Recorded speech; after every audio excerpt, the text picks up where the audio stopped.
Okay, now it seems to be working just fine. I think I'm live.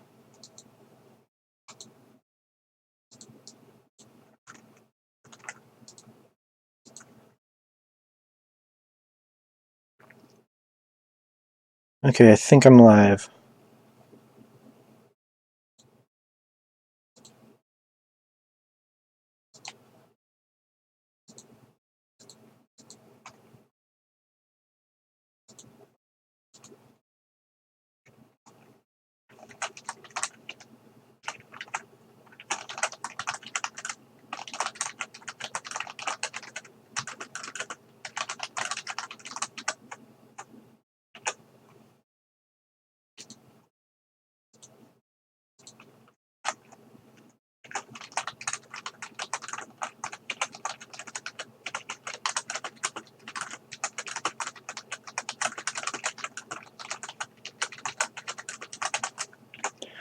Okay, I think I'm live. Alright. And it is 4:50, so I will start the stream.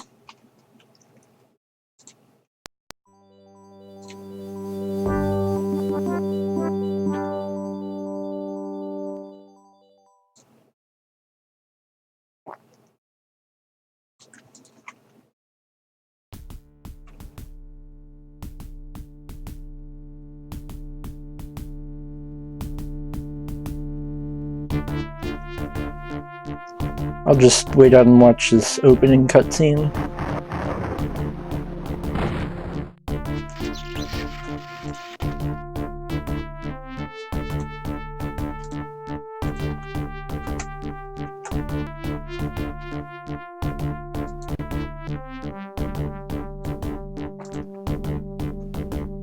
So that way I can wait for any viewers who want to watch to come in. I think I'll also drink some coffee. I hope this doesn't pick up too badly on the mic. I know the mic is going to pick it up somewhat.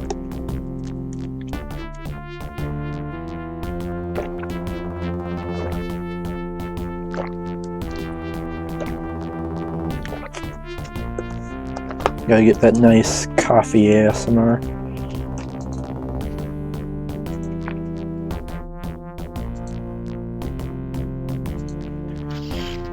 Okay.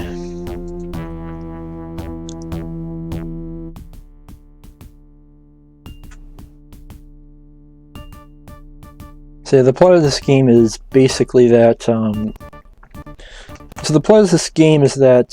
it follows the first movie in that Skynet, as soon as it's defeated, or right before rather, sends an infiltrator back in time to try to kill Sarah Connor, but it also sends a second Terminator to Cyberdyne's base, and so you're the human who's sent in to try to fix the situation. However, you're accidentally sent 4 years too late, and as a result, Skynet, or the drone from Skynet rather, has built up considerable reinforcements within the base. Now I'm going to be playing this on hard difficulty without any saves. I don't expect to win. I've only ever made it like a little over halfway through the game. And it's a very long game. It's 32 large levels, so we're going to be here for a few hours. Yeah, let's get this started. Not really going to talk during the cutscenes, so it's easy to read.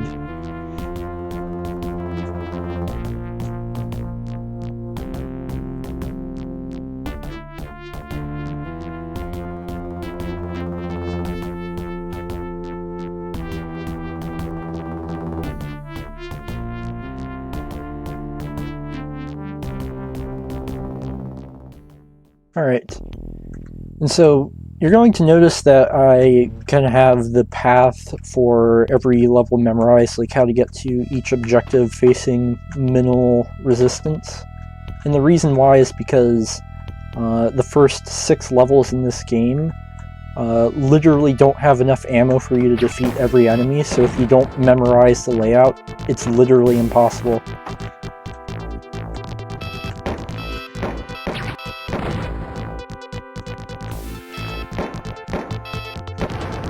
Okay, so just go here for some ammo.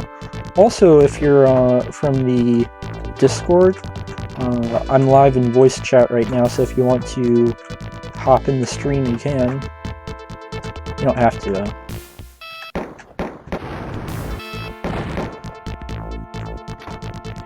And also, that poor frame rate, that's not my streaming quality, that's just the game. The game just runs at 12 frames a second. I mean, they were really pushing the limits of what computers could do at the time. Because, like, keep in mind, this came out before Doom. So for the time, this was impressive graphics. Okay. Damn it, those Seekers are annoying because they just walk right into you and explode. Sometimes it deals almost no damage, sometimes it deals a bunch of damage. This game just in general has a lot of randomness when it comes to things like damage and accuracy. And even the pickups you get, like you'll notice when I get health, armor, and ammo pickups, sometimes we'll get like a lot of health or a lot of ammo, and sometimes I get literally none at all. And that's because the game will subtract a random amount from the pickup. Like sometimes the repair kit can give you back a third of your armor. That time it didn't even give me a fifth. So a lot of the randomness makes this game very difficult to survive all 32 floors in one perfect run, because you have to be able to not only do all the floors consistently, but do all the floors consistently even when you get bad luck. I'm just gonna run past these guys because they waste ammo. Damn it! I was hoping to avoid that. And you'll notice at the end of each level it'll show you your accuracy and the kills you got.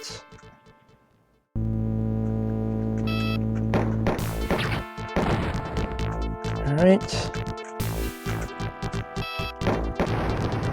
And I'm just going to make a quick detour to the men's bathroom because, of course, there's ammo in the men's bathroom. Why wouldn't there be? I mean, it's only natural. Okay. So this is another level that's fairly short if you know everywhere to go. And it's honestly kind of a shame that that you have to memorize the layout so there just isn't enough ammo, because if you actually fully explore the levels, they're pretty cool for the most part. I mean, there are a couple duds, like there are a few levels that just sort of suck no matter what, but most of them are pretty fun. Hey, 6th.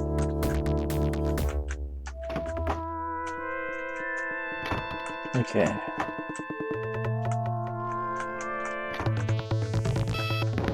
So those Seekers love to just sneak up on you from behind and from tight corners.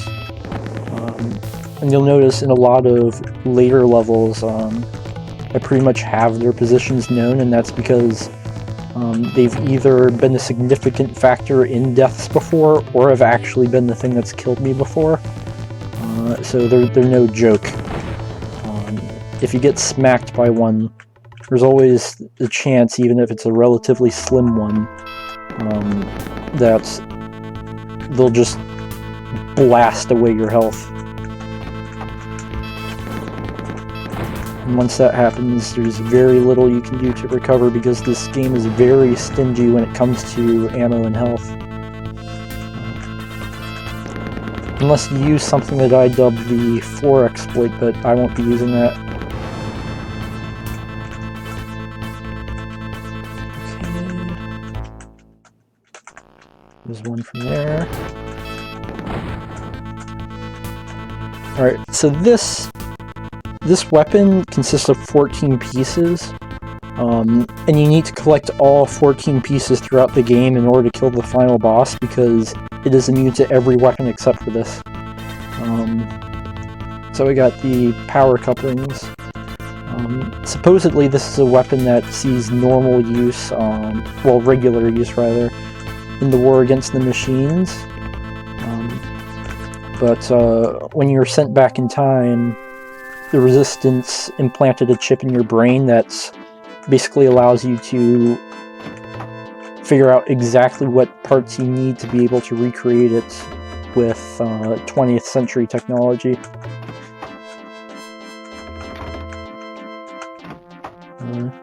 And in theory, like, the idea of, like, collecting pieces of a weapon over time to build up something incredible seems really cool. But in reality, due to the extremely maze-like nature of the levels, it becomes more of a pain in the ass than anything. Still a very neat idea, though. I can't wait until I actually manage to build it all up. It's gonna be sick.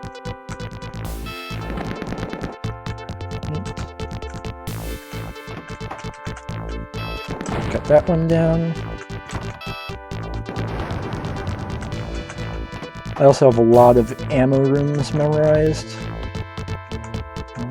There may be like a couple I'm missing, but I'm pretty sure I have most of them.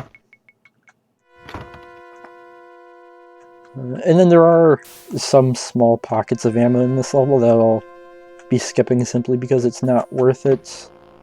With the current gun you have, you just can't make up for the amount of ammo it expends to kill stuff. The game gets a lot more fair halfway through level 6 once you get the AK-47, because the AK kicks ass.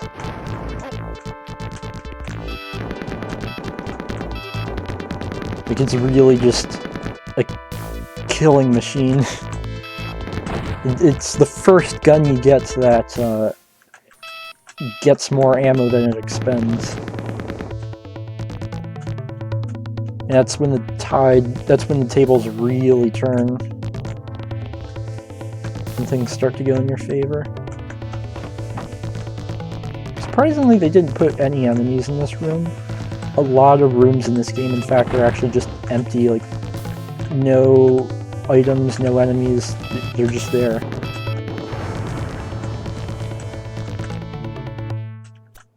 Kinda neat in a way.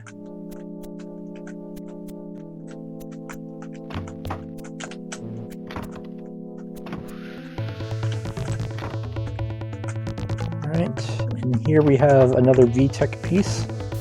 This is the second one. You'll notice, like, if you're paying close attention at the start of levels, there'll be a message that shows briefly that says either no VTEC pieces on this level or at least one. Some levels have more than one VTEC piece, and the game does nothing to tell you whether or not the level you're currently on is one of those. Also, I'd just like to mention again, for anyone in the Discord, I'm currently in voice chat, so if you would like to be on the stream, you can join in. Again, don't have to. Yeah, this is going to be a rather lengthy stream, because although I'm blasting through these earlier levels quickly, the later levels get a lot longer. So buckle down, because this is going to be a long one.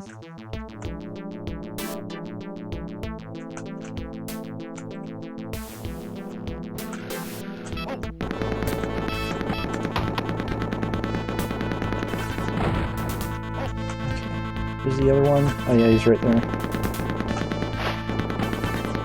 Yeah, I spent a lot of time memorizing the layouts of these levels, because you can tell, like, almost everything just looks the same, because there aren't a whole lot of textures and everything's just blocks.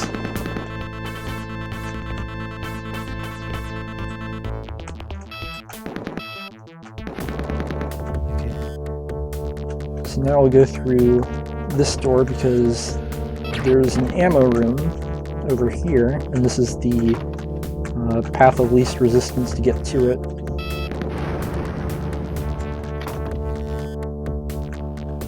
There's one other ammo room in this level that's like more towards the bottom left corner, but it's not worth the trouble because there's a ton of enemies just on the way to it even, and when you get to it there's like several infiltrators in the room, and so you often end up spending more ammo getting to it than you get out of it, just because again all the ammo you get every pickup, as soon as you pick it up the game randomly subtracts a certain amount from what you would normally get. So like for example with shotgun shells you normally get 5, and sometimes you get that, most of the time you get like 2 or 3.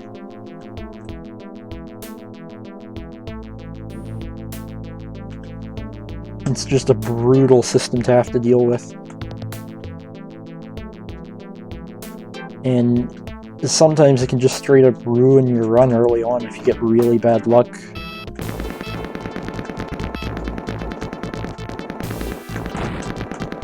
Okay. Got the health room. And I have a feeling my armor still isn't full. Like the quick fix does barely anything. And then combine that with the game randomly subtracting from it. There's just almost no way it'll actually do anything for you. Okay. So in this level, there are 2 new guns you get. You get the shotgun and then an assault rifle. The thing with the assault rifle is it has less damage per second than the Uzi. However, it has more damage per round. So you just kind of gotta have to make the sacrifice because there's just not enough ammo until you get the AK-47. Like, this level will deplete your ammo very rapidly.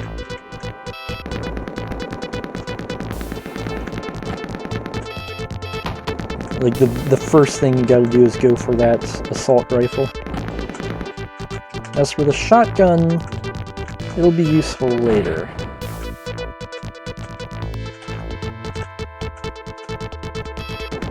Specifically in level 9, which is a rather wide open level and one of the few non-mazes in the game.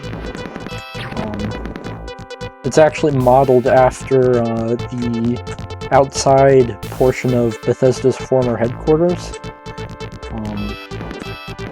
It's just filled to the brim with Seekers, and that's the only enemy that shows up in the map. Therefore, it's a lot of fun to just use the shotgun exclusively for that level. It's like a shotgun safari almost.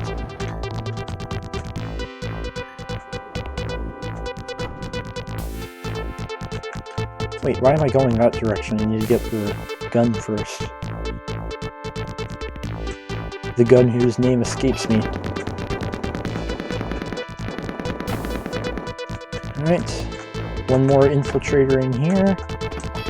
Also, if you miss the Uzi in the second level, the game becomes pretty much impossible because the infiltrators actually regenerate health at a fairly decent rate, and there's just no way for the pistol to make up for that health regen.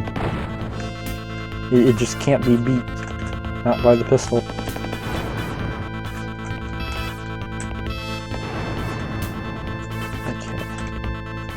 Now that that's done, I'm going to show something real quick. So, starting in level 4 and continuing until the end of the game, you need a key card in order to get to the next level.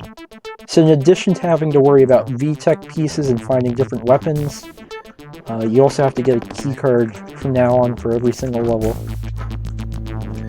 Also, if you see if I shoot sometimes, instead of opening the doors, or in addition to opening doors, this game has really bad controls, and you press the same button both to shoot and to open doors, but the game's very stingy about what counts as being able to open a door. Got the shotgun. Oh, right. Ooh. What's that? Let me just open up the stream. Some are. Hey, man. Yes. It's a little hard to hear you, so like if you could turn up the mic slightly. Yeah, how you doing, man? I'm fine. This is Doom, is it? It's shitty Wolfenstein. Oh. Is how I would describe it. I've never seen Wolfenstein mods before. So this is a game that was made by 3 people. Ted Peterson was the level designer for it. This is, I believe, his second job at Bethesda Softworks. And this is the game that he made as quickly as possible so that they wouldn't go bankrupt while he was making the first Elder Scrolls game. Yeah, it looks alright. I mean, when was this released? This was released in 1993. I'm not sure exactly when, I just know it was before Doom was released. Right, well, I think it looks pretty good for pre-Doom. Yeah, I like the aquamarine of the walls. Oh wait, go back. No, go back. Oh, there was. I think the stream's a bit delayed, but there was a room with like 3 of the same painting. Yeah. Trying to figure out where that room is. Might be that one. Who's that guy? Is that Putin? Oh, that might be, I'm not sure who that is. Probably one of the staff. Yeah, I think the stream's a bit delayed. Yeah, c'est la vie.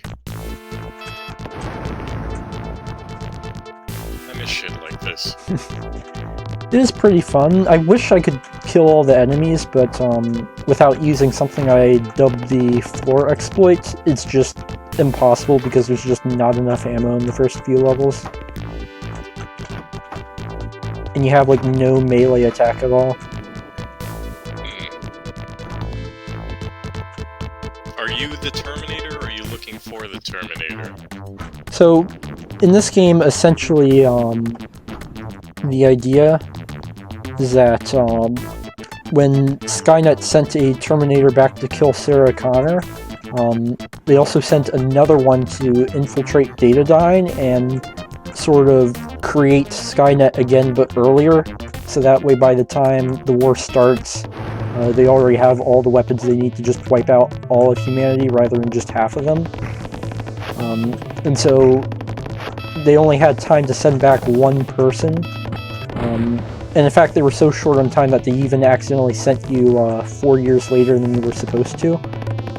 So you're pretty much the only hope for humanity, and if you fail, then everyone dies. Those animations are impressive even for Doom standards. Yeah. It looks kind of like the same process they used in Donkey Kong. I think it's like a pre-rendered model that they turned into a sprite. Believe it or not, this is actually like all hand-drawn, I think, except for the lock-on indicator. I think that's the only one that's like pre-rendered models. Yeah, the artist was really good at keeping things consistent despite being hand-drawn. Yeah, it's a lost art. I miss games like Third Strike. That was some beautiful artwork. Yeah, I'm still like just sort of getting into like older games because these aren't the types of games I grew up with. I'm just a bit too young to have grown up with these. I grew up with more like GoldenEye and that type of stuff. Shoot, my earbud fell out. Hang on a sec. Super high quality stream with earbud falling out. Alright, earbuds back in. Huzzah.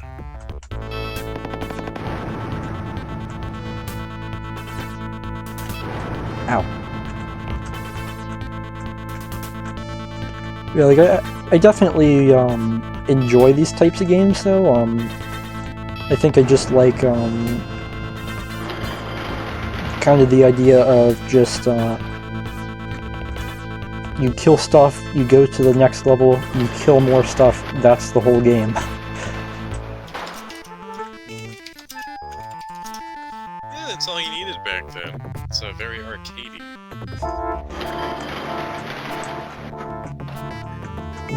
Just as long as the enemies and weapons are cool, that's all you really need.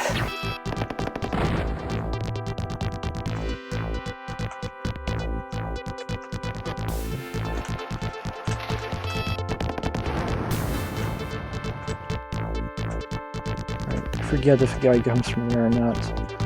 I know there's a Terminator that comes from here. Well, technically they're called infiltrators. There's a harder enemy that's actually called a Terminator later on. There's more that come from there if you linger, so I'm just gonna move on.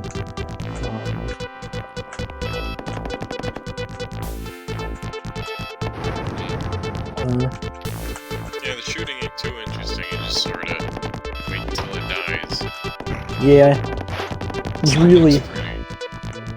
really not a whole lot of skill to the shooting, because like you can't even hit stuff unless they're actually on the lock-on, in which case it's just hit, scan, and dice rolls.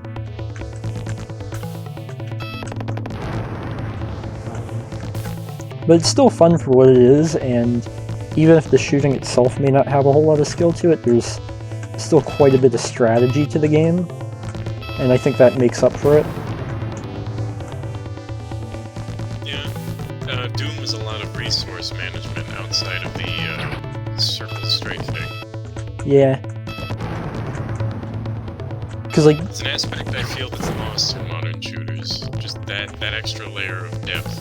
Even the new Doom was more about falling into arenas and killing a bunch of enemies at a time before being able to move on.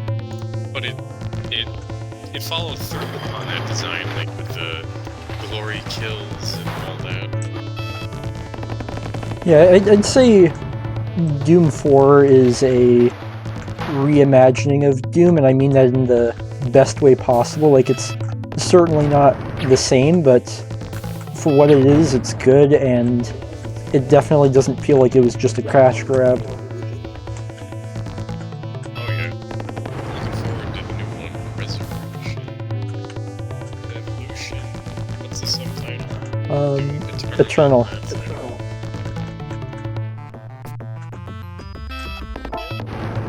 I doubt there's no...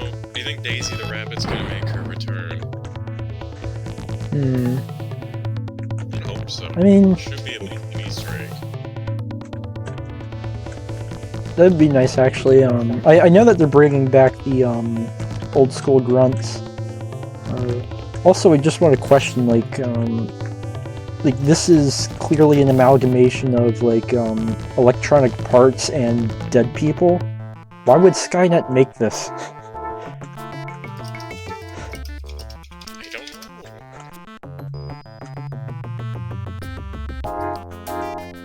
don't know. It's a coffee maker. You just don't know how to use it.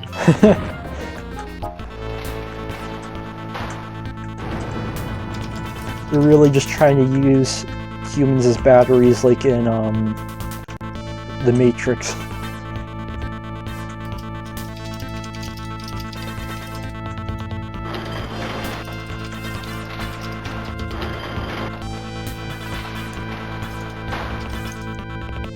So now, more or less, I'm gonna clear out the last couple enemies in this level, and then head back for the health and ammo. I think that was more or less the issue that Doom 4 sought to rectify with the glory kills and stuff. Wasn't just like replacing regenerating health, but also trying to remove the need for having to backtrack through an entire level just for a little bit of health.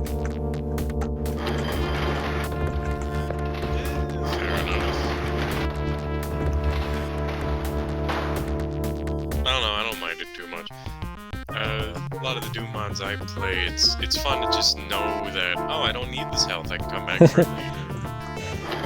There's a meme I saw, like, you know that meme of like that guy with his girlfriend, but he's looking away from her at some other hotter chick, but you just replace the Yes, I'm aware of the format. Yeah, I saw that meme with the guy is like the health, armor, and ammo for all the various weapons, like almost but not quite topped off.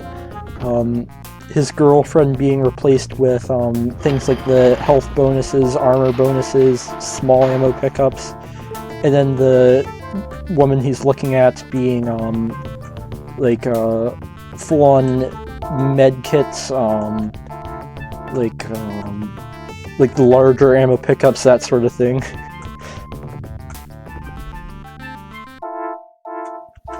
But if you get the bonus health, it goes over it, so you have to get it after the health packs. That's the trick. I mean, fair, yeah. Like in E1M1, even though it's completely unnecessary, I always like go out of my way to dodge the armor bonuses and get the regular armor first, just so I can go to like 103% armor.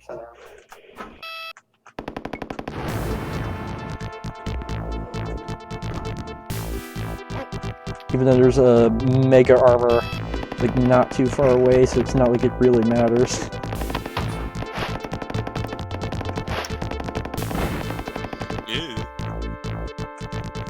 Yeah, that is one of the nicer things about this game, is that the assets rarely repeat. So it does a good job of making each level look different. I hope they have one that looks like the 3D Windows maze.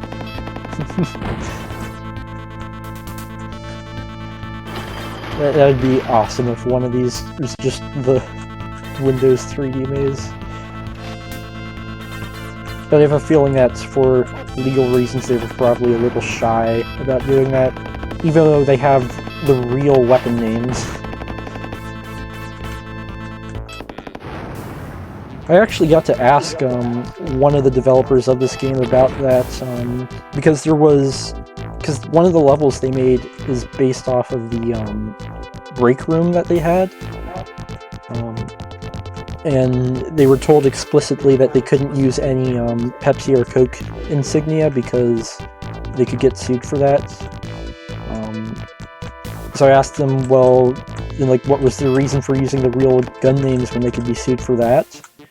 And the answer was they were just ignorant, they just didn't know, and they just got away with it. It's an option.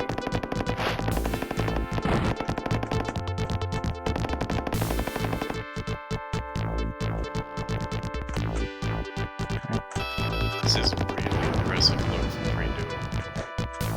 Yeah, like you even have like red and green tubes of liquid that can be shot open. There's no reason to do it other than it looks cool, but you can do it. Yeah. I'm not sure what would spice up this game, maybe. I think if it had multiple weapons would have been nice. I mean, I assume you have multiple weapons because you have multiple ammo types up there. Yeah, there's multiple ammo types, but I've never actually gotten far enough to use anything other than the regular ammo and the shotgun shells. Wait, yeah, I just realized it just says ammo. You have ammo, shells, concussion. What is that? Concussion grenades? I think it's like a scatter shot or something. It's a scatter shot, COMC, and hikes. I know hikes is like some sort of like heated material, like some superheated liquid, I think. Oh, is it that stuff in the tubes? Maybe. That's fun. Yeah, like I've never even gotten the ammo for that though, because This game has 32 levels to it, and the furthest I ever made before dying is level 17. Damn it.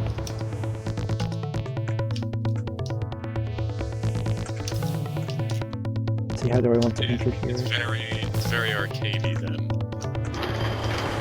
I mean, you get saves that you can use, but yeah, I don't know, there's something kind of special about playing it without saves.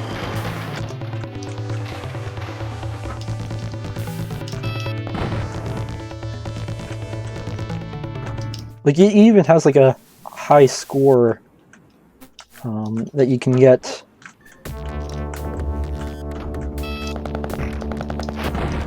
It's like it feels like it's meant to be an arcade game almost. I did not enter this area the correct way.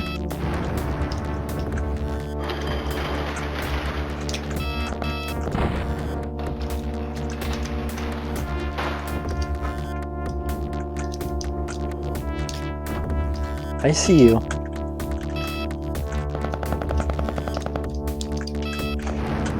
Here we go. Right, and so, funny thing about this level, specifically the key card in it, it's right next to the exit door. It's like one room away.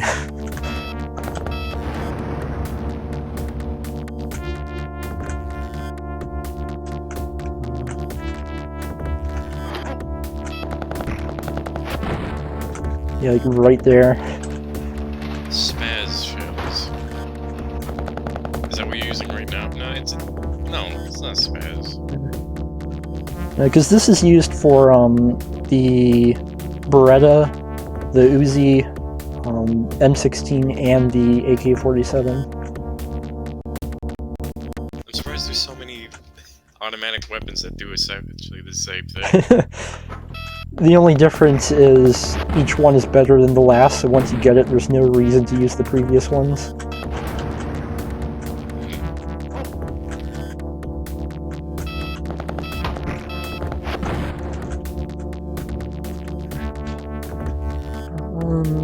I believe there's another infiltrator in this hallway, so I'm gonna kill him before he sneaks up behind me. People say that it's only a recent industry standard that people value the fidelity of the graphics before the gameplay. That was a thing for a long time. Games constantly trying to push to the limits of what they could do graphically.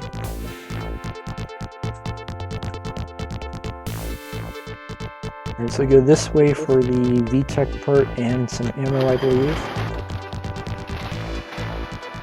Like, really racking my brain trying to remember all the different layouts.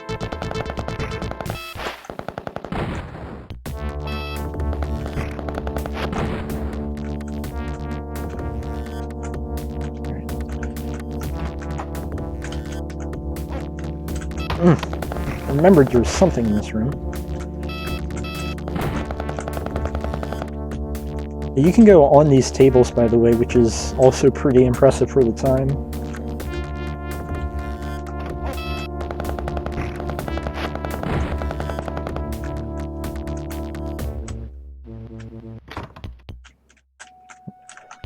So, so in most levels, you can, enemies can't open doors. For whatever reason, specifically this level is an exception. I still love how it's... You have ammo and specified types of ammo. I think they developed the game with just the assault weapons in mind, but then they're like, oh, we should have other weapons. But then you don't need to use any of them. I do know that, they, made the levels in order, and like you can even sort of see the engine slowly improve as you play through the game. Because the first 3 levels don't have any raised platforms at all. It's just either wall or floor, and that's it. Then you get to level 4 and suddenly there's raised platforms you can walk on, raised platforms you can't, overhangs, all sorts of things. That sounds like a good game in and of itself. You can at like an evolution of the Doom clone, or the early first-person shooter, rather. It would go from Wolfenstein-style mazes all the way up to something like, I don't know if you know anything about Golden Souls? About... What? Sorry, mic is a little low compared to the game. So, Golden Souls, it's a mod of Doom. It's like a Doom platformer shooter.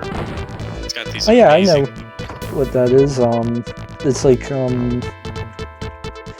I hesitate to say like Mario, but it's definitely Mario inspired. Oh, it's got Mario levels, sure.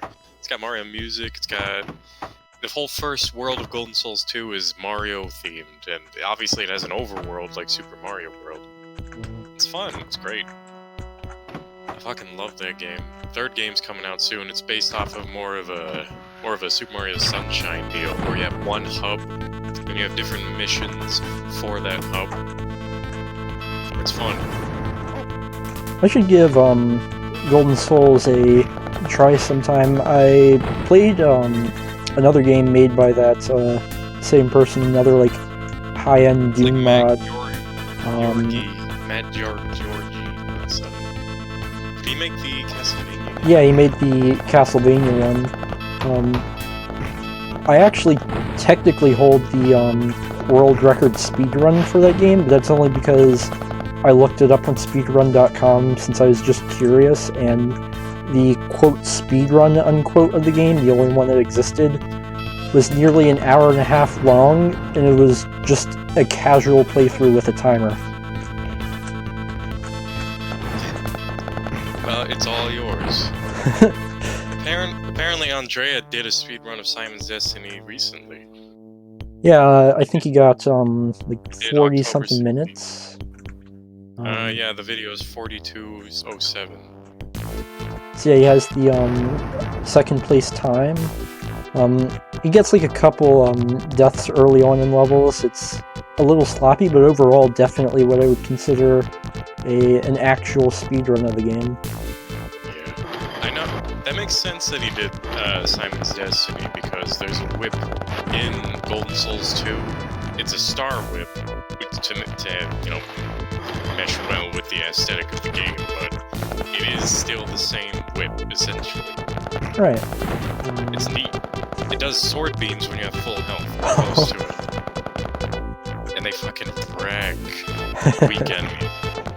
So it's good to not waste ammo on them.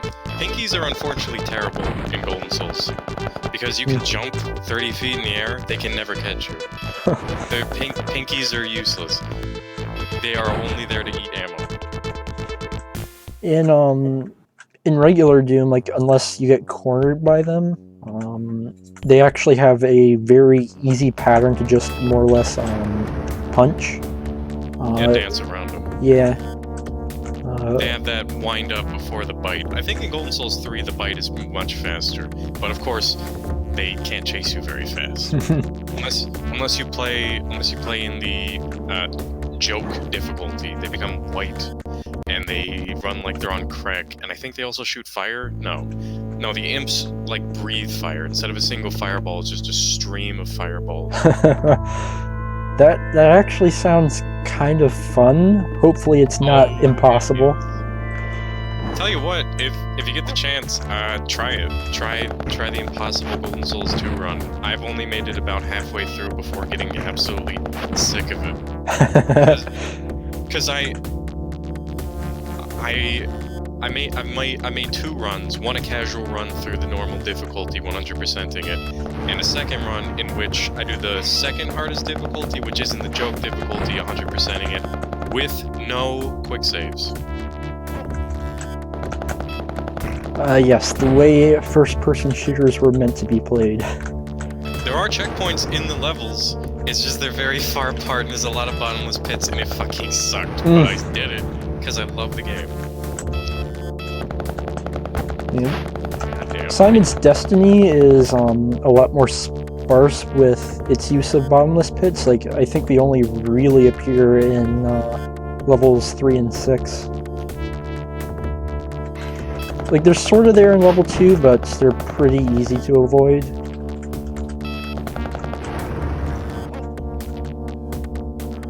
My It makes first... sense for it to be in Castlevania. In Golden Souls 3, they changed it so you only lose 20 health every time you fall into a pit.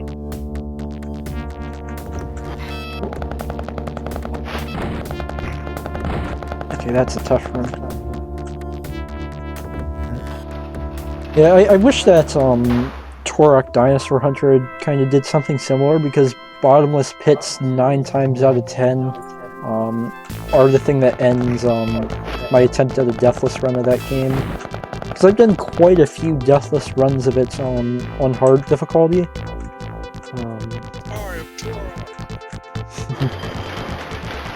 Every time you pick up a one-up. I am Turok. No, he like screams it.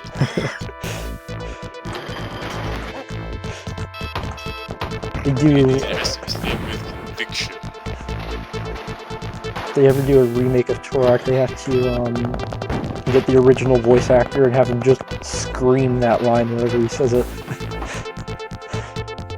feel like that would kill him. I don't know how old he is.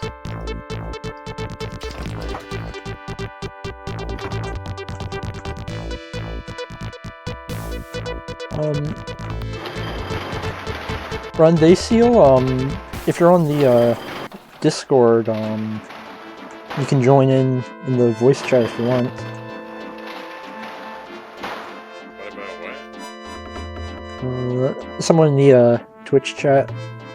Ron Thacia.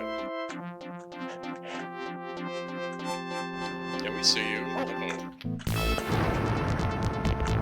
There's only 3 other people. What do you want them to say?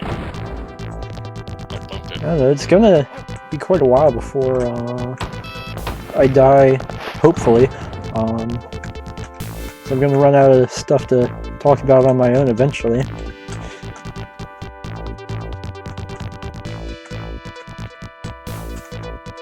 I'm full of topics. You can be Ron the Seal 23, Ron the Seal 77, Ron the Seal with like an exclamation point or 3. Pretty sure you can have identical usernames in Discord.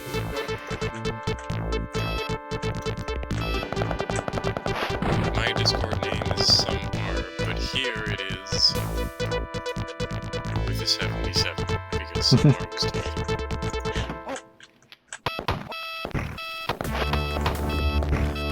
I feel sorry for the poor sap who got Sumar 76. It's just a cursed number now. Is it? After Fallout 76. All my memories gather round her. Finally, stranger to blue water. Dark and dusty, older than the trees. Ow. Higher than the mountains, blowing like a breeze. Country Roads, take me home to the place where I belong. Where's your Virginia? Take me home, country roads. Alright, shotgun safari time.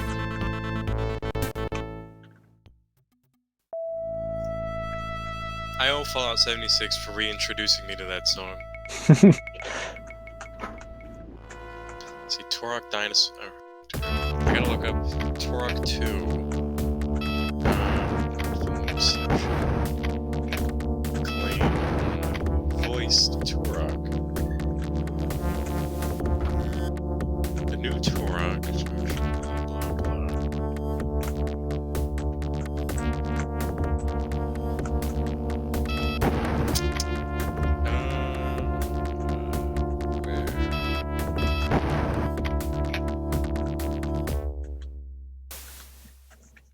Wikipedia doesn't tell me.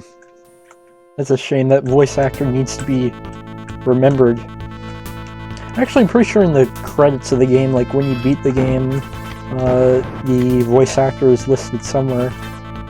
Like specifically It's like voice actor's name as the voice of Turok. He was Turok. Dean Seltzer. Dean Seltzer is the name. Well, he's definitely good at making grunts and saying, "I am Turok." Dean Seltzer.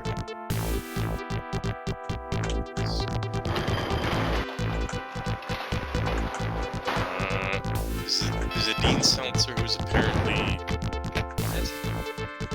What? He's like a country music star? I don't think it's the same one. It could be. I know that the composer for the game was Darren Mitchell, but whenever I try to look that name up, I get search results for different Darren Mitchell, who apparently died in a flood.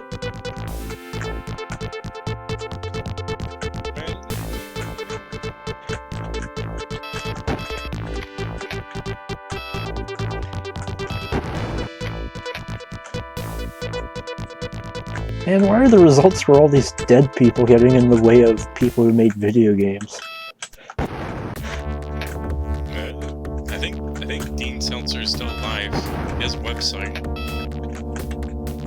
Is this supposed to be underground with... Yeah, this is underground. This is like more or less just a climate controlled, like tightly maintained room that like simulates a park, more or less. I think it's supposed to be. It's an interesting idea. Honestly, I think the game would have benefited from more interesting ideas like this. It really is. It's like an evolution of a game in the game.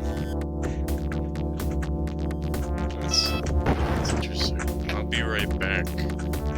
Alright. Meanwhile, I'm going to continue this shotgun safari here at Bethesda's headquarters.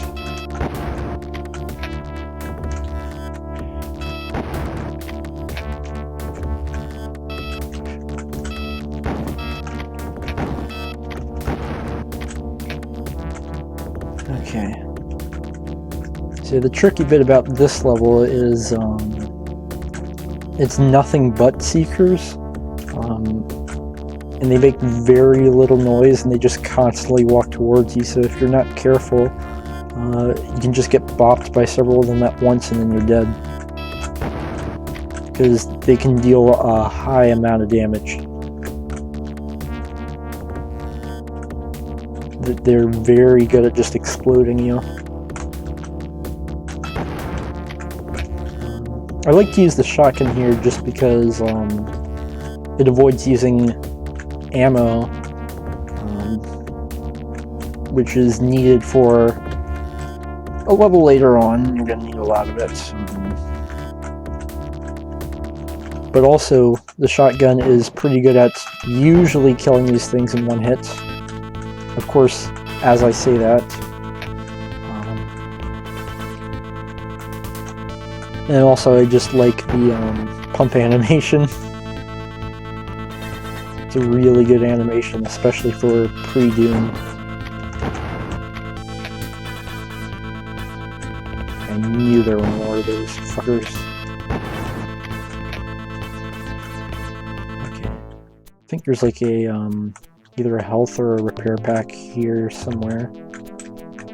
And the other one has like a seeker, or maybe they both have one. Shit, now I'm paranoid. Okay, health pack. I think there's another repair pack on the other end of the level that might be worth getting.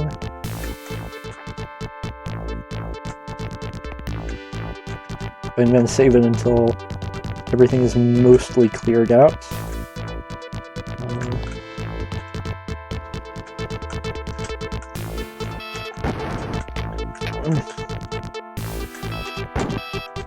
Why am I going for the one that's further away from me?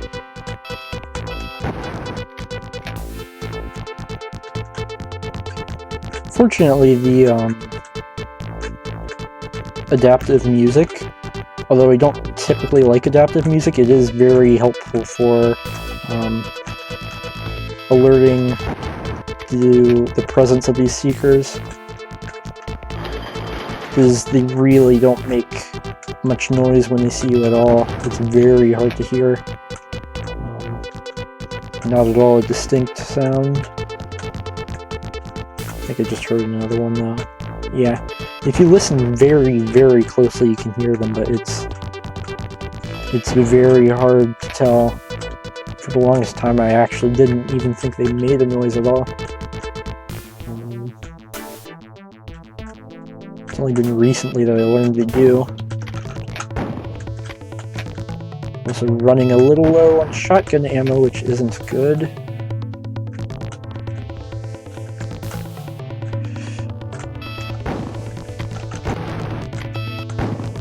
My dog's barking about something.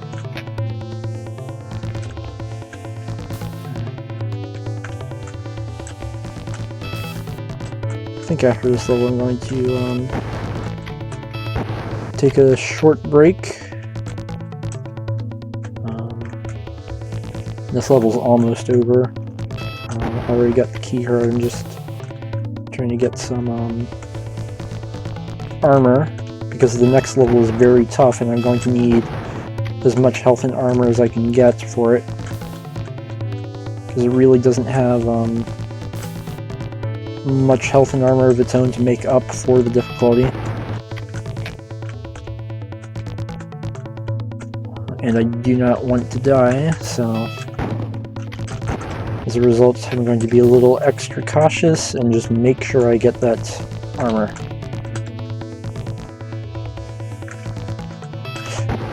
Ah, you bastard. I got spash shells.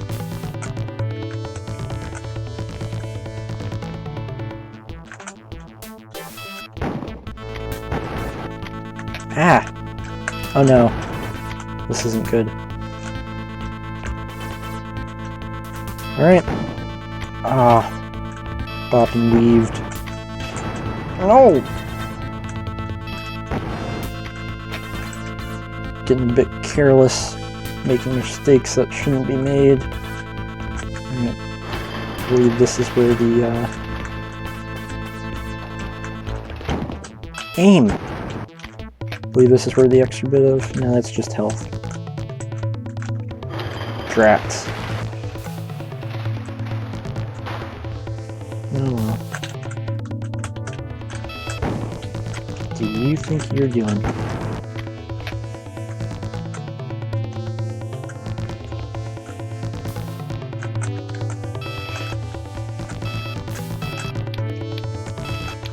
Oh, I'm out of ammo. Well, that's unfortunate.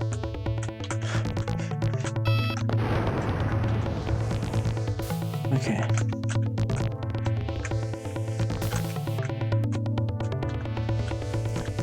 I return. Alright. I just ran out of shells, so I'm switching back to ammo. Ammo, brand ammo.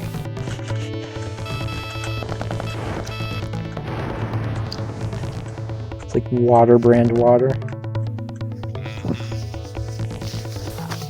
I love the bank. Not exactly the same, but reminds me of it.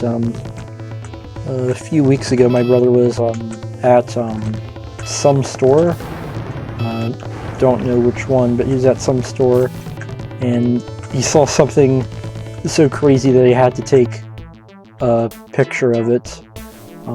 They were selling diet water. What makes it diet? I guess it has fewer calories than regular water. That's not a thing. It's diet water. Are you going to argue with the diet water? Is it more difficult to digest than water? Actually, I guess that would make sense. You lose calories digesting it. There was I don't know if there's really a thing, but people thought celery was negative calories because it took more energy to digest it. then it actually gave back. I've heard that before. I'm not sure if it's a thing or not. I don't think that's a thing, yeah.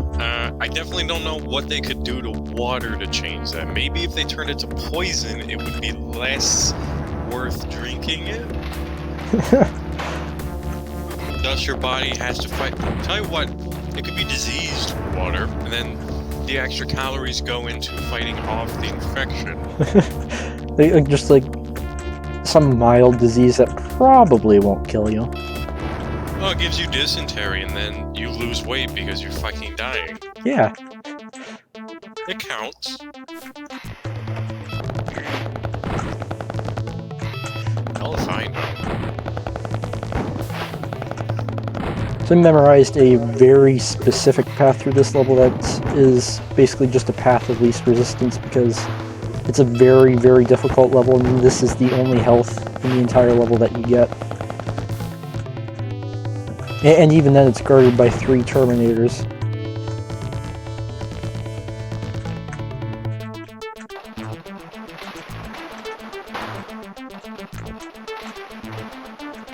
Like it has a lot of splitting paths where it's just impossible to guard all your flanks at the same time.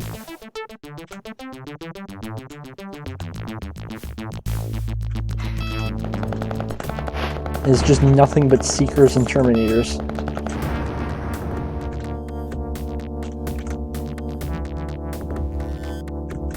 I believe I said I was going to go check on my dog once I got to this level, but it's a short level, so I guess it can wait. I feel like more could have been done with the mini-map there. Yeah, like I think more or less it just acts to keep you from getting lost. Like, it would have been nice if there was like some, like again, like this could have played into if the game had more stealth elements. Yeah, it could have been more of like a horror stealth game. Like, you could see enemies on the radar and they're always trying to find you. You'd be sort of like a first-person Pac-Man almost, and your weaponry, while mostly effective, you wouldn't have too much ammo to dispatch them with. Right, because that sort of feels like what they were going for actually, because in the You earlier... have 400 rounds! Yeah, but like in the earlier levels, there's genuinely just not enough ammo to kill all the enemies. Like the only reason I got by at all is because I just have memorized how to get through to all the ammo pickups and all the objectives while fighting as few enemies as possible. So much ammo though, it's everywhere. Although apparently when you pick up 4 shells, it's either 1 to 3. Yeah, it's supposed to be 5, but the game randomly subtracts a certain amount from what you get whenever you pick up anything. And that goes for the health and armor too, not just the ammo, shells. You're standing on a gun. Oh no, it's a raised surface. That's weird. Yeah, I kind of miss random quirks in games like that. I think part of it was because this is the same engine that they used to make the first Elder Scrolls game. So I think what they were doing is I think they were testing the engine's ability to handle dice rolls on the fly.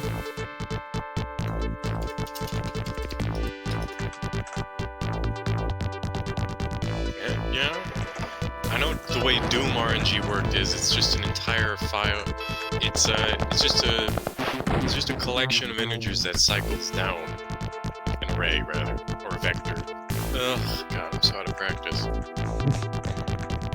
Yeah, there's like a very specific preset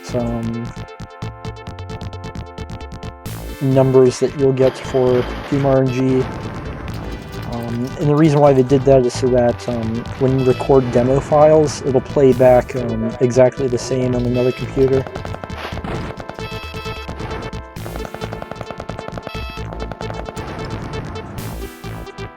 Say would or wouldn't? Would.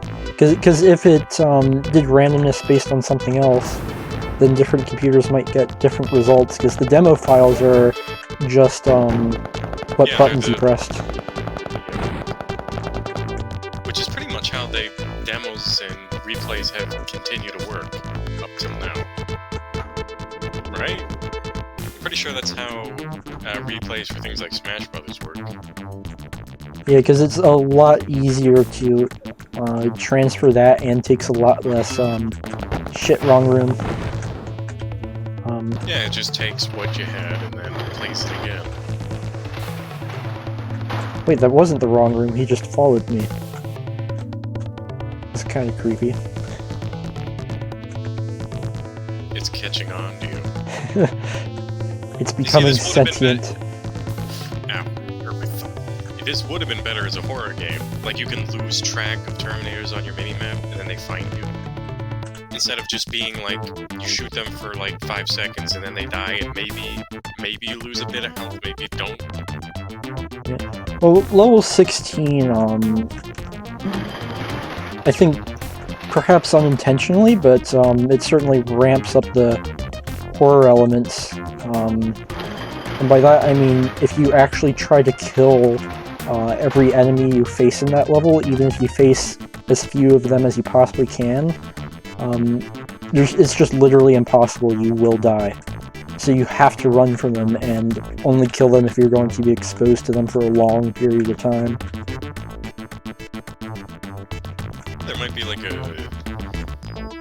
what's the term? Like you can funnel them into an area, maybe. Yeah, like there are ways to decrease the damage that they deal, but unfortunately just nothing works for completely stopping it.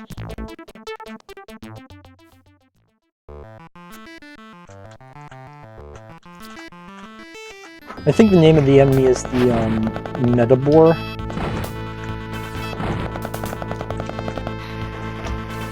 Is it a pig? I have no idea what it's supposed to be. It looks like it's just made of a bunch of random concrete slabs. That's a cool idea. I mean, I don't know why a sophisticated AI would create an enemy like that. Maybe it's supposed to camouflage in urban environments. Maybe. It could also be because, it's just supposed to hide under a sidewalk and grab people when they're walking past. Yeah. But it's also, could be because, Skynet might just be working with the, materials it has at its disposal. Because it's just hiding out right now, and there's a lot of concrete.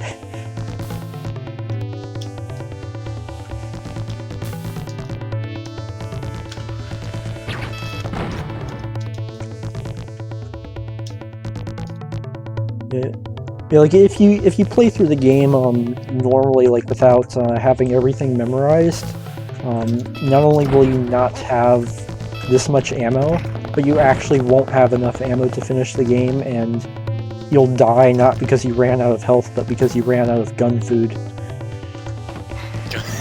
Gun food.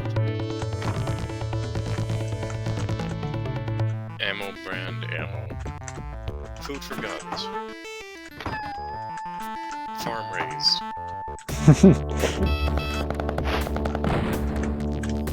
Farm raised guns.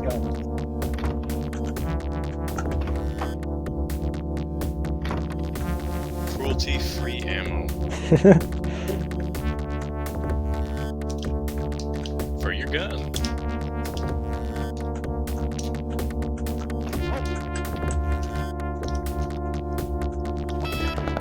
This level fortunately has a lot of ammo. Not a lot of ammo, a lot of health. And it needs it because there's a part of the level that I like to call the shit rooms, and I call them that because those rooms are shit. Is the ones with the dirt floors? No, so the rooms have raised platforms that are just barely too high for you to be able to walk up, and there's enemies behind them. But the way they act is very weird and glitchy, and it functions in just a way so that the enemies can shoot you from behind them, but you can't shoot them. So you're forced to develop a extremely aggressive strategy for fighting them.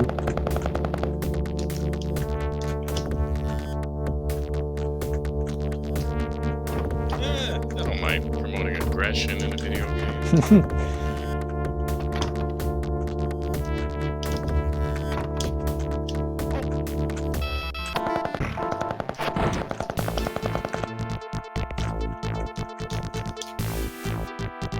This is the first level that introduces darker areas, I think. It's like they finally got the engine to the point where it could handle areas with different lighting. And like, if you notice, like if I shoot, like it'll actually light up the distance a bit. Oh, that is impressive. If only the game itself was more fun. Yeah, good engine, good assets, good music, rushed game.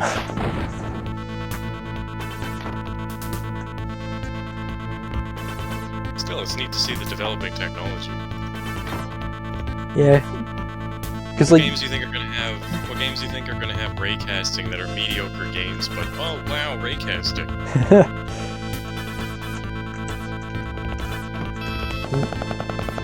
I think like even Quake to an extent had ray casting, although that's like older. I think you mean like more like using it for graphics. Yes, like the modern stuff that I heard it was like a trend, like oh, putting ray casting in Minecraft. Wow, look at it. Ray casting in Minecraft works, but the problem is it works at 5 frames per second if you have a NASA supercomputer. I swear I saw a video where it was like 20k raycasting Minecraft in real time, something. Or like a Pentium 480 Tyrannosaurus GX. I think there will probably be like some proof of concept game, like probably the first thing to really popularize raycasting will be like some proof of concept game that does something unique with super high resolution raycasted graphics that you couldn't do without it. But it'll be like something like really small scale, so that way it's putting as little strain on the CPU and GPU as possible.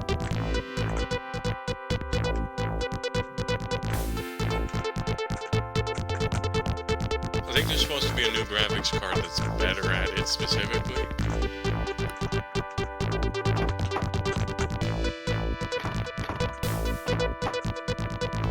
I imagine like probably eventually, I don't know how soon or how long it'll be before this, but I imagine eventually, ouch, like CPUs will probably get to the point where they can eventually do anything a GPU can. I know certain source games like TF2 offload everything to the CPU.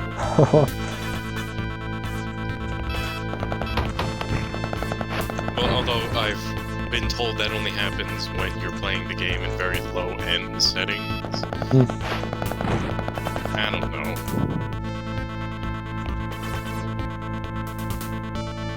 I'd like to see something do the opposite, like maybe some game that doesn't exactly need use high-end graphics. Might, for example, use the GPU for some novel purpose other than graphics. Yeah, I think the most beautiful marriage of high-fidelity graphics, cool engine quirks, and AI was Fear. As far as shooters go. You know anything about Fear? I know what it is, but I haven't played it myself yet. It's pretty good. I've only really watched like a couple videos on it myself. But like, they have all these lines for where you're hiding, like behind a couch or behind a vending machine or behind another couch. There's one for couch and one for sofa. I don't know what the distinction is, but it's in there. And like, the enemy can react to shadows and slide around cover, and they throw grenades when you're hiding in a little hole. It's neat. It's very neat. It doesn't take much to sell people on that. It's little things. Things like that have kind of gone out the window. Yeah, because like it's more or less just like using high-end graphics to do something that you couldn't do without them. It's like a number of high-level processes that have been developed to do a specific task that are all just sort of lumped together into a project, as opposed to something like Fallout. I think it was Fallout 3. No, Fallout 3 was on the island, right? Fallout 2 was in Africa or Australia.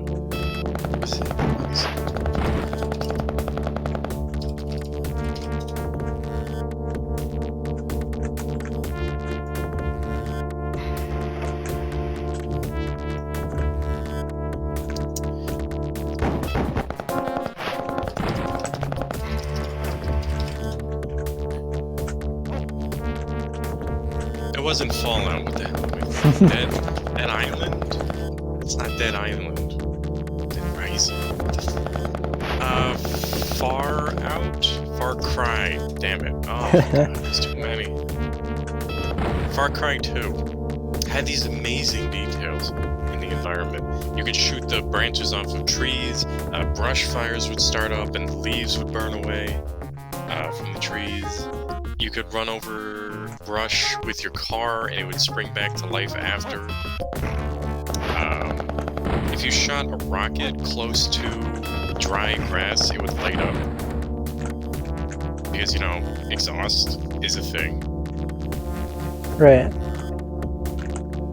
It's neat. Very neat. I imagine that could be used to, as like a novel way to start a fire from a distance to, burn up enemies. Well, the rocket itself, definitely, but, no, the cool... Like, you know how a rocket works, is it's just basically a tube that you fire a missile from, and the exhaust comes out one end. So, what would happen is, if you're, like, crouched down, and you shoot a rocket, the exhaust would shoot out the back end, and it would light the grass that you're sitting on. So you have to be very careful of where you use it at. I think as long as you stay moving, it wouldn't be too difficult. But no, it just had all these incredible details. You could shoot through certain cover. Like metal shacks were not these invincible structures that couldn't be taken down by anything. Bullets would go through wood. This is not the standard gaming trope of dodging 1,000 bullets by just hiding behind a paper-thin tree. Basically. You know, in Half-Life 2, you could cheese the AI just by holding an object in front of you and they wouldn't detect you. Yeah, I've seen videos of that before. There's like one video with that one combine in a turret.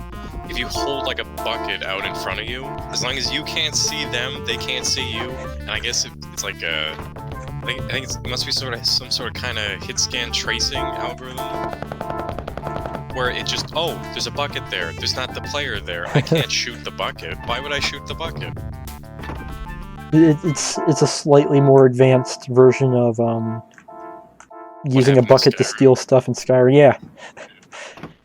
I have no idea why that works. Why would that work? Why would there... I mean, it's great that their detection comes from their face. It feels like in Skyrim there's so much else that goes on that they don't use that system. It's like, who goes there? Oh, you're crouching, I can't see you. I don't get it. It's amazing. It's dumb. I don't get it. I think if it was just, if Skyrim just wasn't afraid to let its mechanics be emergent, like to be able to have unintended consequences from different systems interacting with each other, I think that could have lended so much more depth to even just the physics system.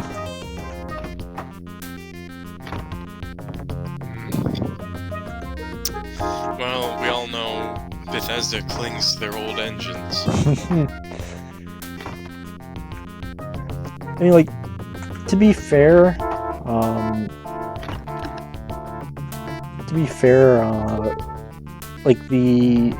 like a lot of games, up until very recently, still used the Quake engine, but the thing is, at least that was like upgraded constantly over the years and had issues fixed time and time again.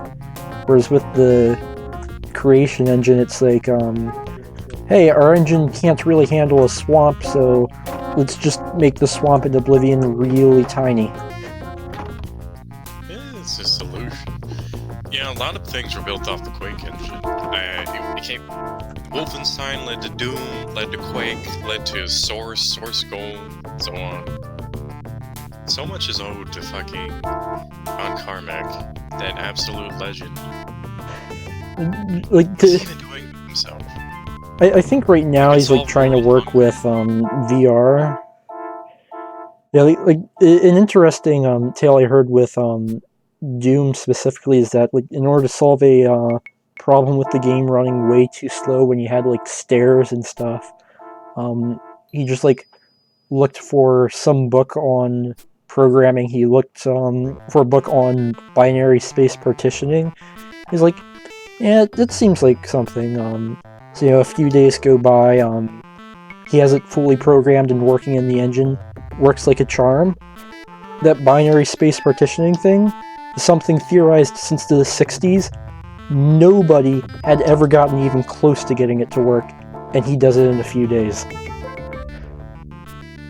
He's a monster. Yeah. He's a maniac on the keyboard. And he's coding like he's never coded before. Glad he's a good guy, because you hate to have John Carmack be an evil genius. Yeah. What if John Carmack and Todd Howard switched intelligences? I don't know, like Todd, like Todd is weird. Because I think he genuinely does want to make good video games. But he's looking for revenge ever since people made fun of him for being in the chess club. Who's laughing now? Who's laughing now? We're still laughing, Todd. We're still the ones laughing. Todd. Oh. I'm gonna go check on my dog real quick. I'll be back in like 2 minutes. Alright.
Okay, I'm back. So for my mic, I'm using literally just a webcam hooked to like the collar of my shirt. Alright.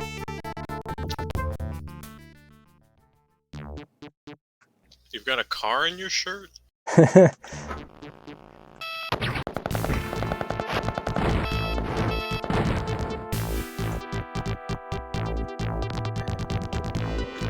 This is another level that deals a lot of damage to you, but has enough health to make up for it.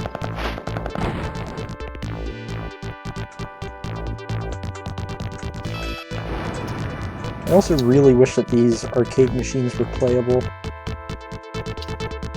That would be neat.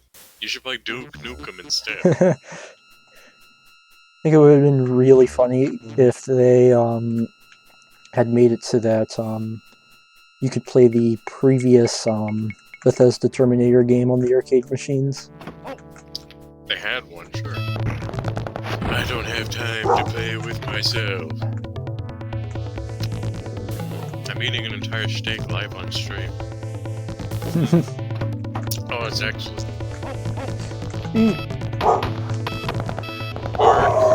Hang on, my dog's barking about something. Give him the steak. Don't give him the steak, it's my steak.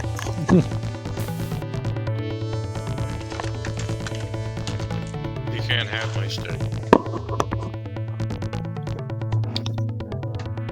He can have a little steak. If he wants it. If he's been a good boy. They're all good boys.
Okay, hopefully he's done barking now. He won't stop until he gets my steak. I have to eat it faster. Oh, it's a really chewy bit though. Oh, it's too chewy. Oh, it's so good though.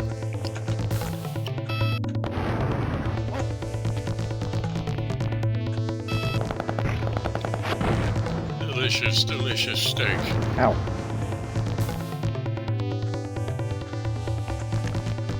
So this is like more or less an arcade area, I think it's supposed to be.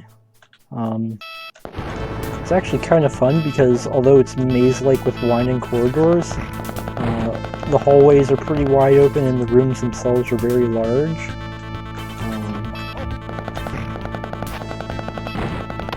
So it makes for kind of a fun sort of romp where even though you get ambushed a lot, it's not unfair at all because you always have room to maneuver.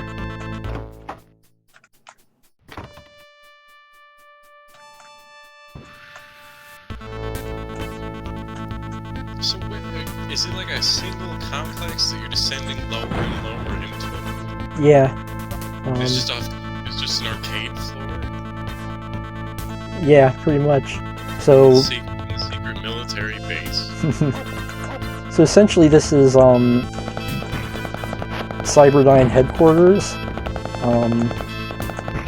Skynet infiltrated it and killed everyone inside and is essentially just stalling for time and sending signals to the outside world to make everyone think that everything's okay.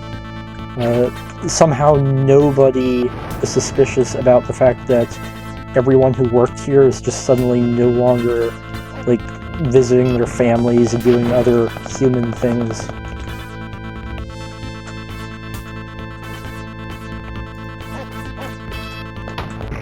So originally the complex had 24 floors to it, but while mining for resources and minerals, Skynet built an extra 8, so it's a total of 32 floors you have to get through.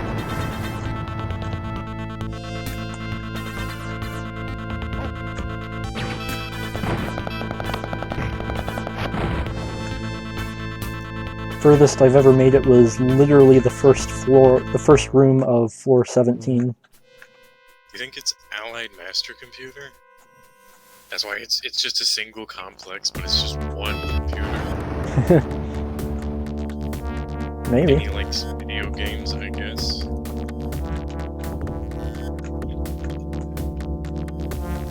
Let's see, where is the key card at? I don't remember, I just know it's somewhere in here.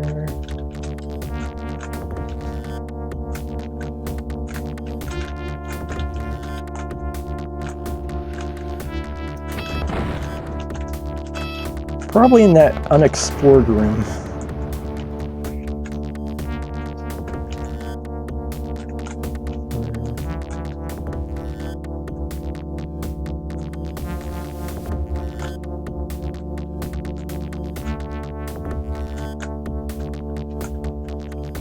Before I streamed this, I was actually kind of worried that I wasn't going to remember where all the stuff is, because it wouldn't make for a very entertaining stream to just be wandering aimlessly the entire time. They look like budgies on the arcade screens. That's what I see. Little yellow and green budgies. It takes a loop, but there is like a yellow and green blob that shows up. I like budgies.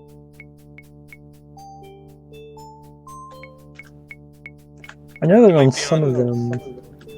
Yeah, I think some of them have like a specific pattern. I think that one's just... I don't know, that one looks like meatloaf. I think they may have taken like scenes from like actual games and just made them really, really low res. I don't know. I'm not sure what I'm looking at with that one. That one looks kind of like Mortal Kombat or maybe Virtua Fighter.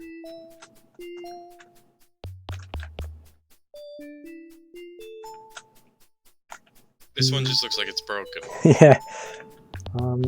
I know there's one in particular that looks Actually, like... that one might have been like the intro to a fighting game.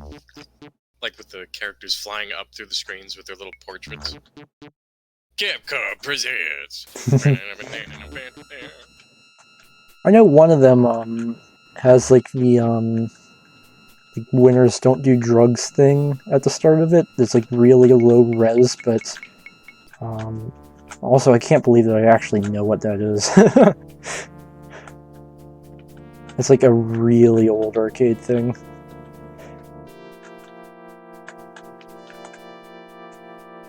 Not sure that machine is within the confines of this area though.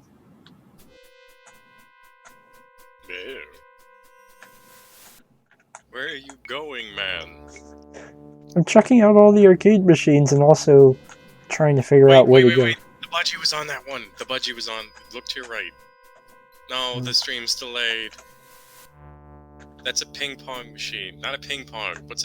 What else is... There's not ping pong. It's called pinball. That's it.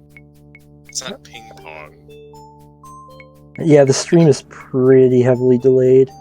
Okay, so now this is the one I'm currently looking at. The one that you see on stream right now, I'm still looking at it. Yeah, it just looks like a fighting game. Like, horribly compressed, but a fighting game. So, which direction do you want me to turn? Like, to the right or to the left? I don't know. I don't have object permanence. Okay, wait. Walk back and to the left. Back and to the left, okay. It's another fighting game. Where are you going? That's the right. Okay, now yeah, it started turning right before you said. Okay. No, wait. Ugh, God. Why are you turning so much left? This one kind of looks like JoJo's. I see yellow pants, and that instantly makes me think of Dio from Part 3. Or, I guess, maybe Dick Tracy? But there's two of them. There's only one Dick Tracy. Maybe it's a crossover. I don't know, don't worry about me, just finish the level. Been on this level for a long time now. And so we're getting fairly close to the furthest I've ever made it. Actually, I think I remember where the key card is now. So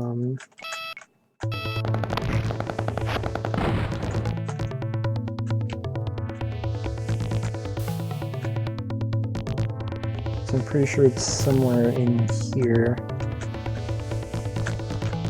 Like 70% sure.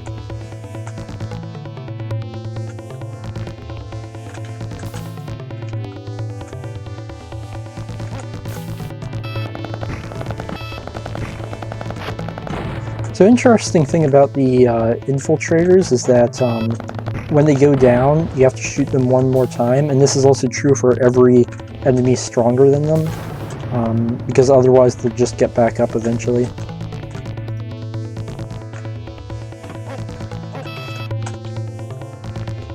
That's a shame.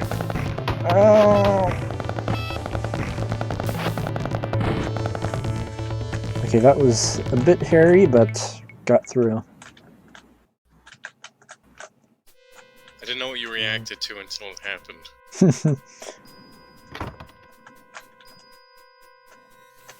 You killed all those innocent men with shirts. But they weren't innocent men with shirts, they were innocent robots with shirts. Well, I guess robot lives don't matter. Why did you collect the pizza? That was the budgie! No! Wait, is that? Yeah, that is the budgie. Are you still in this weird carpeted room? I'm still in the carpeted room. Just looked at it for a bit. Yeah, the budgie. That little yellow and green blob. It reminds me of a budgie looking upward. Ever seen a budgie? They're like fat little birds that shouldn't be able to fly, and I don't think they do. They mostly just hop around. Stupid birds. From Australia, so they want everything dead, I think. It's not their fault. If I was born in Australia, I'd be violent too.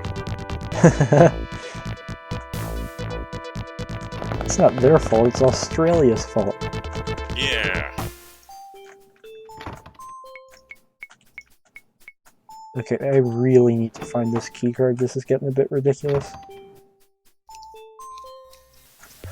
Oh, hey Mew, I didn't see you at first, sorry.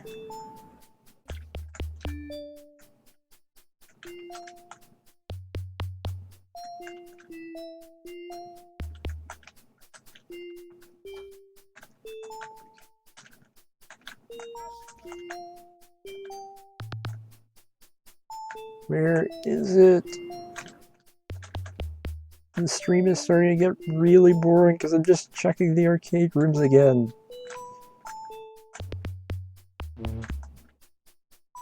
Got ammo, apparently. But ammo is not a keycard. Oh, this steak is so good. I have to mute my mic every time I take a bite.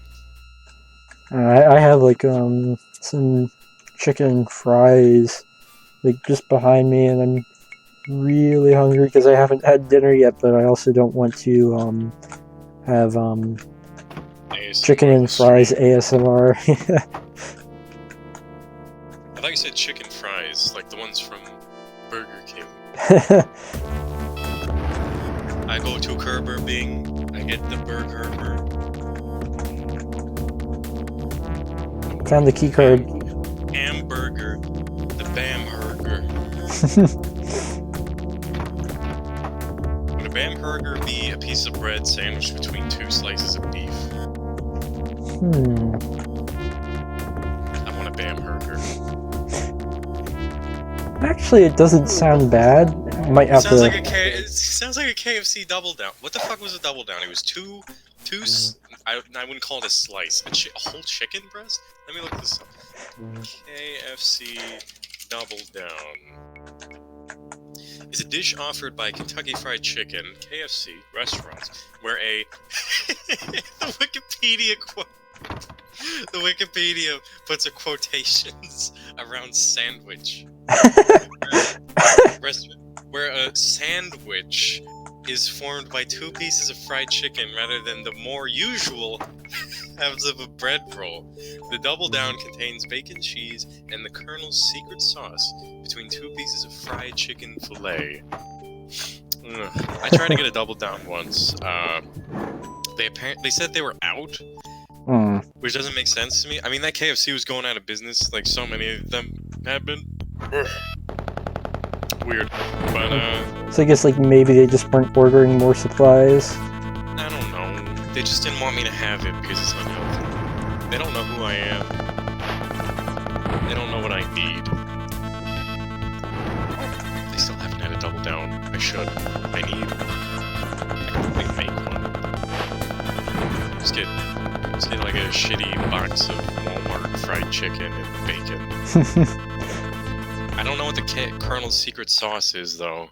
I don't think I want to find out. I don't want to home source my secret sauce. I mean, there could be more disgusting things that make out the secret sauce. My secret sauce made myself special. It's all me. You dig? I bet you dig. That's nasty. Think the Colonel was a prospector in his early days? Instead of chicken nuggets, he was looking for gold nuggets. He was looking for gold nuggets, but he found chicken nuggets instead. He discovered the secret chicken nuggets hidden deep within the earth. And then McDonald's came along and stole them. But fortunately... But then he started making fried chicken, and that was good too. Fortunately, he patented a method of making artificial chicken nuggets. Ah! Earbuds fell out again. Urgh. That's why I hate earbuds. Get in the middle shooting stuff. Okay. Earbud. Go back in. Mine usually stay right where they're supposed to be. The trick is you loop them through your shirt.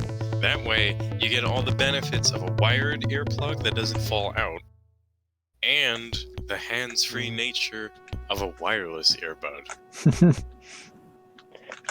Well, honestly, I prefer just stabbing it deep into my ear until I bleed.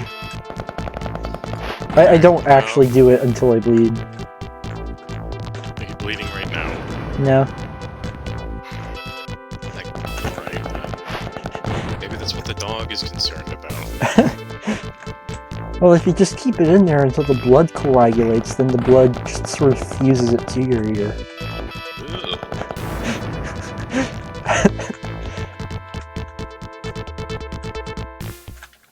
I suppose this is a Halloween stream. Spooky. Spooky Terminators that sneak up on you, but for the most part just don't really do much damage. Until level 16, and then they suddenly kick ass.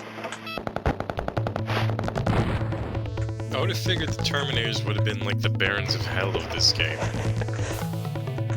Now, they're more or less just a standard enemy. Wow, that was a lot of damage to take all at once.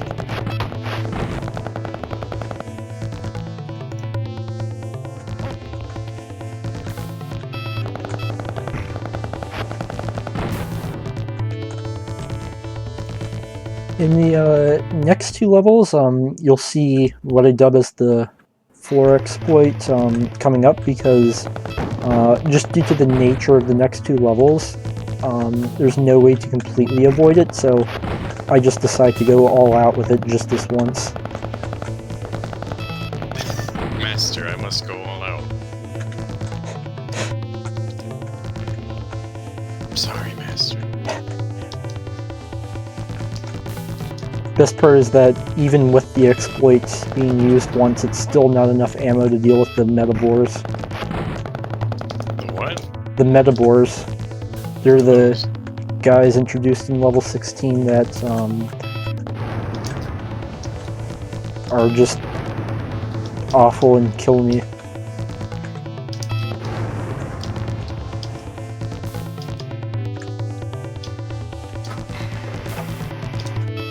There's gotta be a new weapon introduced not long after, because there's no way that they have you keep facing off against those with just the AK-47.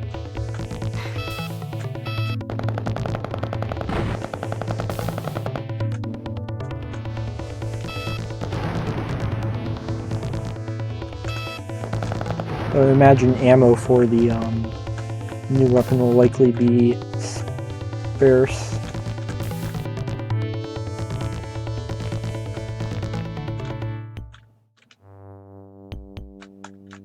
Maybe. Or it might just be ammo. Why does it let you carry... Is the maximum 999 for all ammo types? No, the maximum is at least 4 digits long. Why do you figure that? Because I've gotten at least 4 digits worth of ammo before. Hey, Sandy. What do the little icons mean?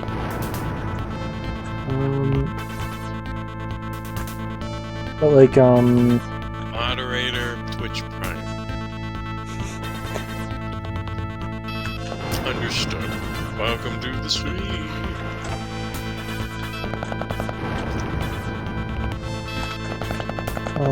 The Uzi is higher DPS than the M16, but the AK-47 is both higher DPS and more damage per shot. Orban.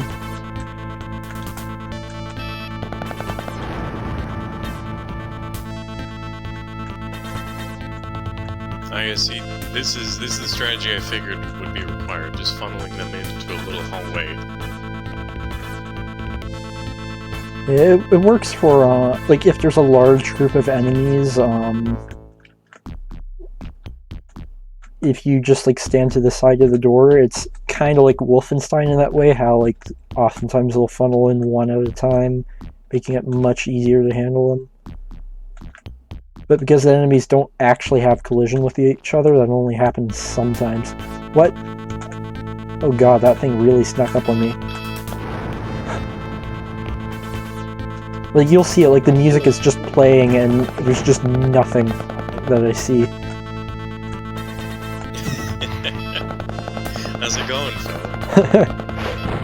It could have very easily been a horror game, I think, with, more development time. Yeah. I think the minimap could have been like a what's the term I'm looking for? Prominent feature.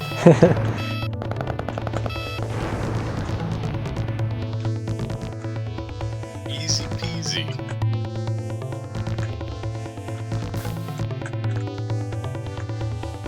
Because, like, you even, like, have to, like, look into the rooms through the glass to try to figure out which ones are worth buggering the enemies for and which ones aren't.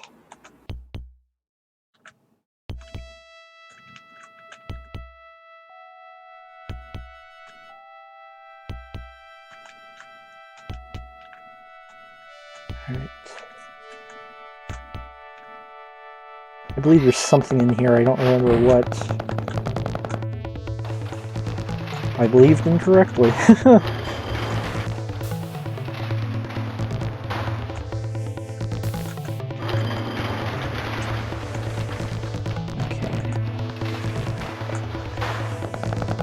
An interesting quirk about this being the same engine they used to create the first Elder Scrolls game is that Arena, the first Elder Scrolls game, can actually load maps from this game if you put them into the data files. It's interesting to me, things like that. I have GZ Doom, right? To run Doom ones. I found a file on my computer earlier that was apparently Paper Mario, and it was a WAD. Trying to run it would just result in Doom 2 because you have to use one as a base. Turns out a WAD file is the same file format they use for WiiWare. I said and just I like forgot I downloaded it. to just like recognize that, and it's like, hey, that's a mod for Doom. Yeah, like it's recognized as a where's all the data file. It's a Doom. This is a Doom. This is a Doom file right here. It's not. It doesn't do anything. Would have been real interesting if it like resulted in like some like highly corrupted but technically playable set of levels. It's like some sort of terrifying Doom 2 Paper Mario catastrophe. Just this terrifying abomination creature that's both. It's neither Paper Mario or Doom, but it is a monster. That could be fun. Reminds me of Kermit and Miss Piggy's child from Family Guy, where like Miss Piggy's like, "Hey Kermit, how's the child doing?" And he's like, "Not good." And the child's like, "Kill me! I'm in constant horrible pain." It is just like this like weird, unholy combination of flesh and liquid. It's a jellyfish.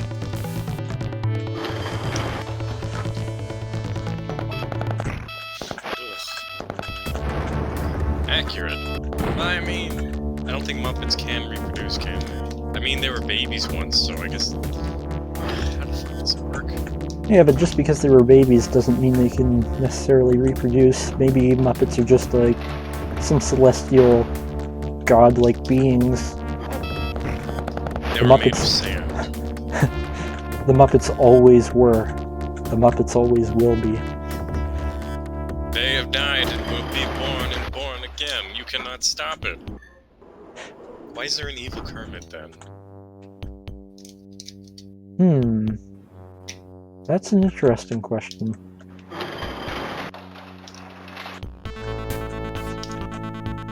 No, Kermit has a nephew. It's not. They aren't fucking Celestials. That can't be. I refuse your proposition. I mean, like, just because he's. I submit that they have to be regular sexually reproducing creatures. We just don't understand the nature of it. And I don't want to. I mean, they might also like have like some weird form of asexual reproduction where their offspring aren't clones of them. I suppose. I think there are, like, I can't think of any off the top of my head, but I'm pretty sure there are, like, at least a couple animals like that in real life, or at least fungi. I don't know. Or, like, even though they reproduce asexually, their offspring aren't clones. I just don't want to think about Miss Piggy getting dicked down by Kermit. Pretty sure that frogs just, like, I'm pretty sure they just expel sperm. Yeah. They don't have a dick, they just have a hole. Oh, that honestly makes it even weirder. Like, that somehow makes it worse. Yeah. Worse. Definitely worse.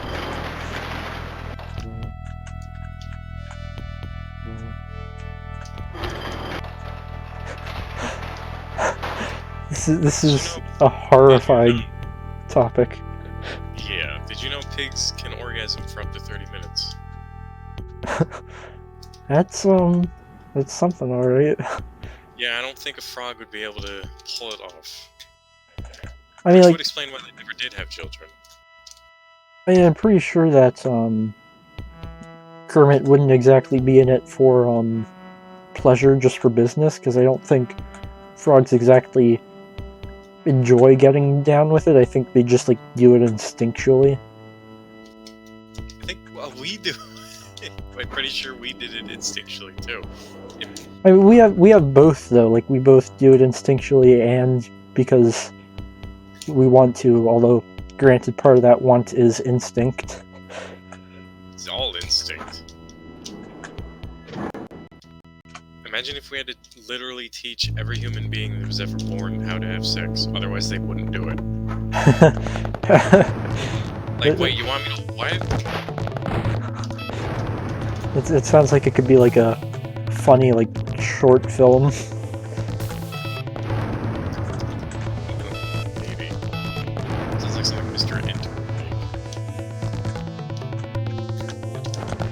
Alright, this is the floor that has the unavoidable floor exploit on it. Essentially what the floor exploit is you can go back up floors in this game, and due to the design of the next floor, it's actually required to do it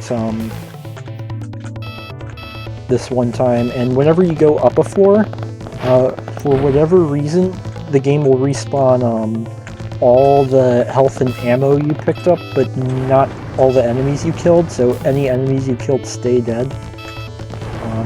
So obviously you can cheese the game super hard with that, and like just after every single individual encounter, just go back and get health and ammo. I choose not to do that simply because it'd be kind of a cakewalk.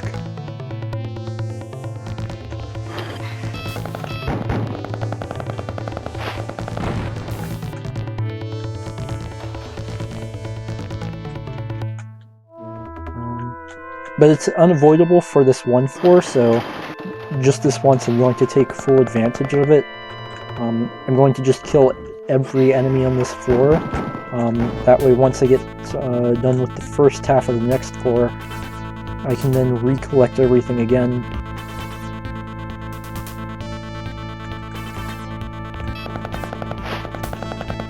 Especially since I'm going to need it for floor 16.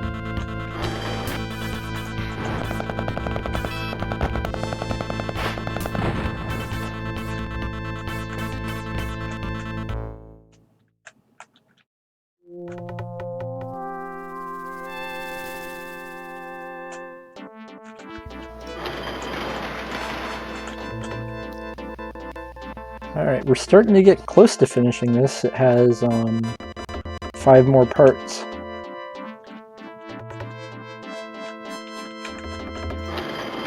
How many parts am I made of? Realistically. Depends on how far down you want to divide it, like what counts as a part. That is the question. I'd say probably anywhere between 37 and 58.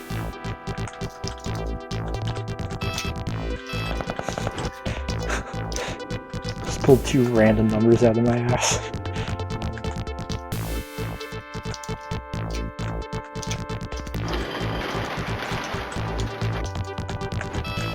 Ow.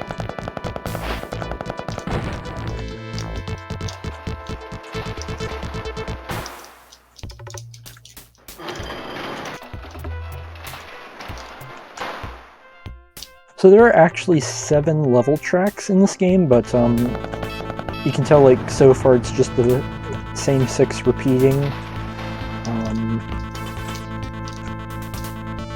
So I'm pretty sure, like I don't know this for certain because I haven't looked it up and spoiled myself or anything, but I'm pretty certain that probably the 7th and final floor theme will be on the 32nd floor.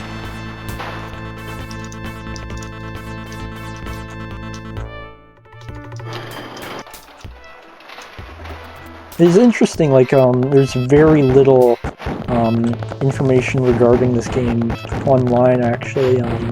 Like, if you look up YouTube, like, there are no full playthroughs of this game. There's someone who does the first 3 levels and dies in the 4th. There's a video that shows the very final level, which I haven't watched to avoid spoilers.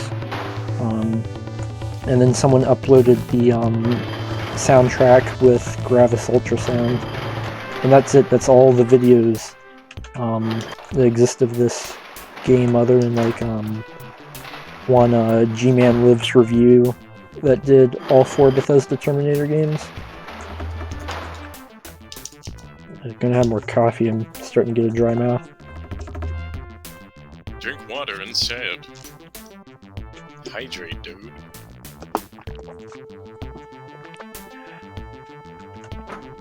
Important to stay hydrated.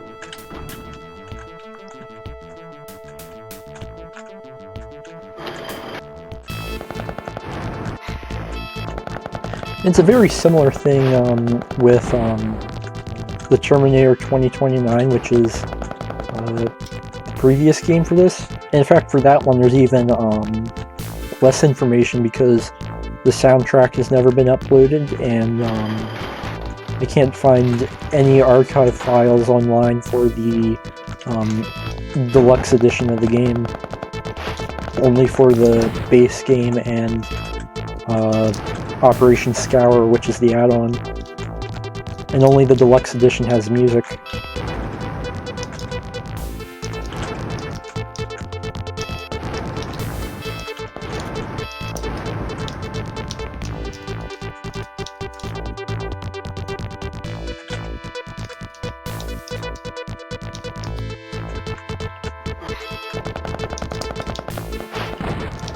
I love being able to just kill everything on the floor for once.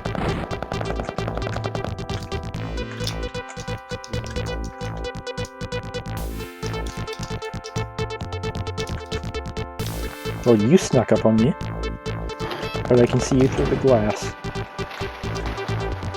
Where did he come from? That's actually mildly disconcerting.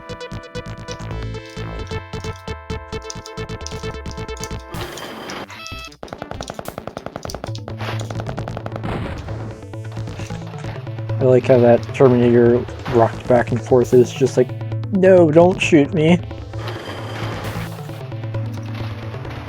Robots don't have feelings.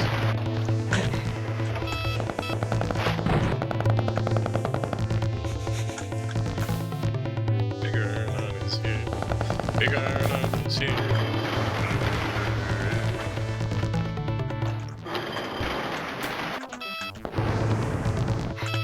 Ah!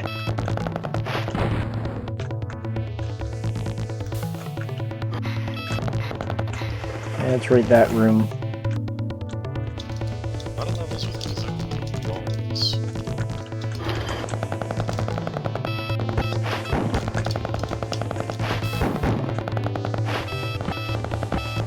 There's a lot of rooms in this game with like 2 doors that don't need 2 doors. Wolfenstein 3D tended to do that in the later levels a lot, like even as early as near the end of the 3rd episode, like you start to see, you start to see levels that have rooms with like a bunch of doors that really only need 1 door. Like the extra doors don't make any difference.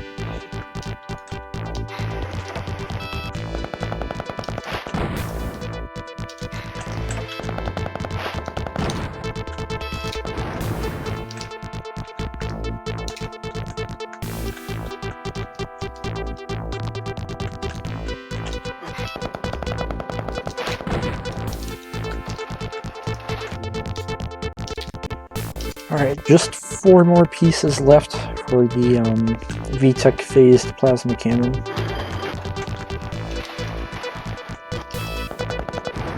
It is nearly complete.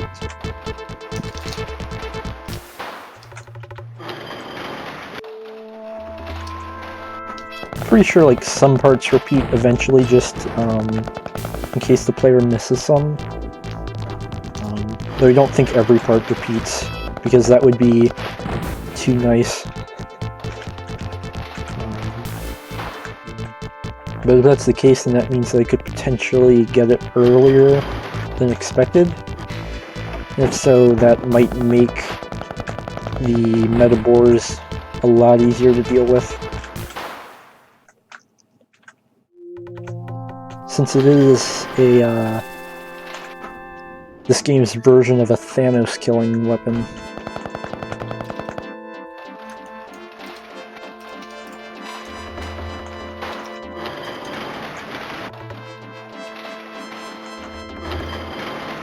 What killed Thanos? The chicken or the egg? There's like a specific axe that Thor made. Yeah, I mean that's the old. That's the other one. The newest Thanos.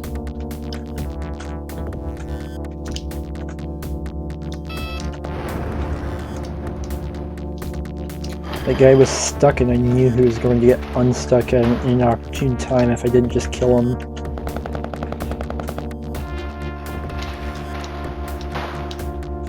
It's actually one of the things that kind of surprises me about dumber AI is sometimes its stupidity actually makes it harder to deal with than smarter AI. Unpredictable. I know how that feels when you're playing with people. There are two kinds of people that are difficult to fight in fighting games. People who are super good and people who are absolutely terrible. Because you don't know what they're going to do if they have no idea what they're going to do. How can you predict my movements when I don't know what I'm doing?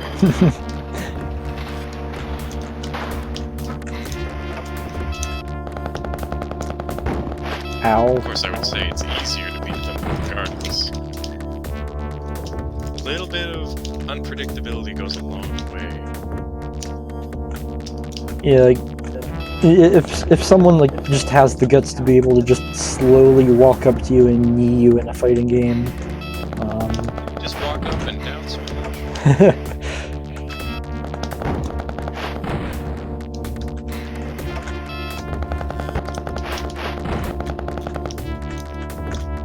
Oh yeah, on rare occasions, the infiltrators and Terminators can get right back up, literally the frame they go down, so you just have to shoot them again to knock them back down.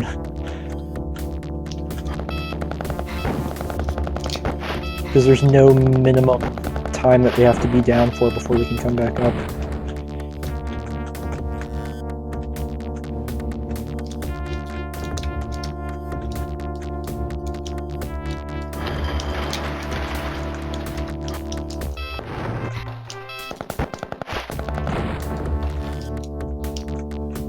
Okay, just a couple more rooms to go here.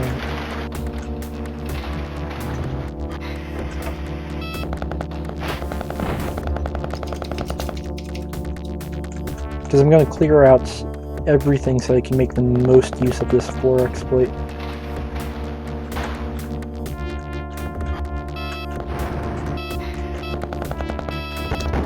Big iron on his head.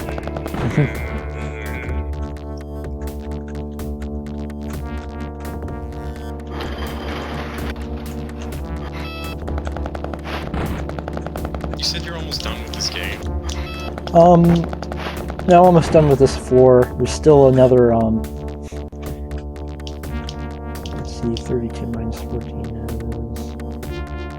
is 18 floors after this. I was about to say, because you haven't gotten any ammo or other weapons besides the spades, which you don't really need to use, frankly. Because Yeah, the automatic weapons seem like single shots anyway. Yeah, the shotgun deals about the same amount of damage per shot, but you have to reload it after every shot, and that's no bueno.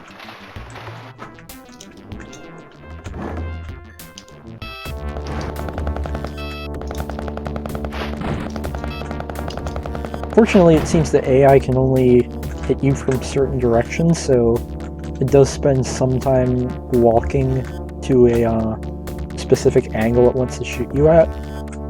So if you like really memorize the angles it can't hit you from, you can sort of use that to your advantage by being able to take pot shots at them.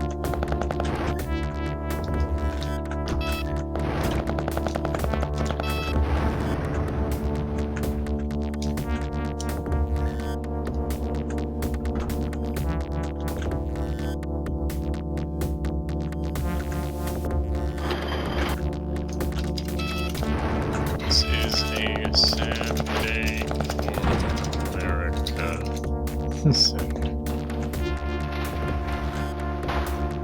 Someone's telling me a bald eagle doesn't make cool sounds. That's sad. It is sad. It's kind of like how for the Lion King they actually use tiger roars. Because lions just kind of go. We need to genetically engineer bald eagles to make those sounds.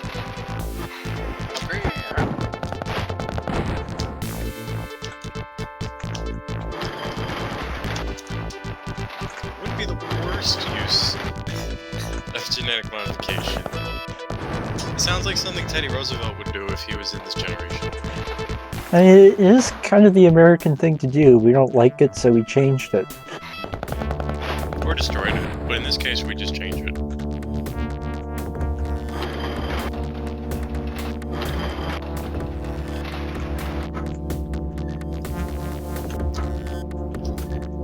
The iron on his head, the iron on his head. It's stuck in my head. It is a really good song. It's catchy. Wait, before I go down, I have armor to pick up. But I also don't exactly remember where it is. Well, this is gonna suck for the next few minutes.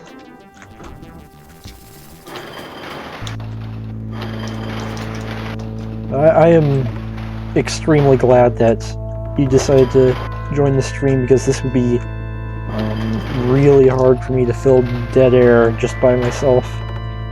Ooh. Especially since I am... I am barrels of fun. I just killed myself. No! Especially since I am not at all, like, well experienced with, streaming.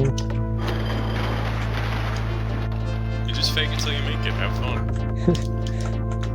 That is the advice I gave Sixth, was, like, just embrace the fact that at first your stream will be bad, just focus on putting it out and then improve as you go. Yeah. I think we should all coalesce and do a super stream. Eventually the super stream gains sentience, decides the only way to defend itself is to kill all mankind, takes control of the world's nukes, kills half the human population, then a war for 40 years rages on between the super stream and the humans. The humans eventually win, but the super stream sends an agent back in time. Wait, this sounds familiar. This is Barbarella, right? Yes.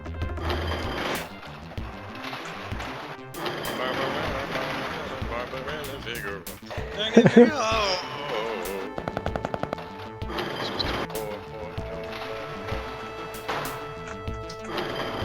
I haven't actually watched Barbarella. All I know is that it's a thing, and they made fun of it. It was a thing, and Venture Brothers talked about it. That was it.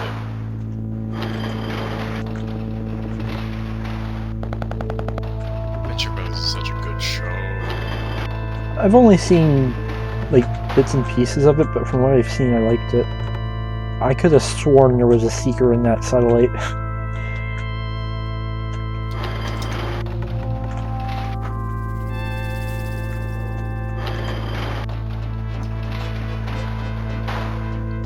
The Seeker was just an illusion devised by Satan.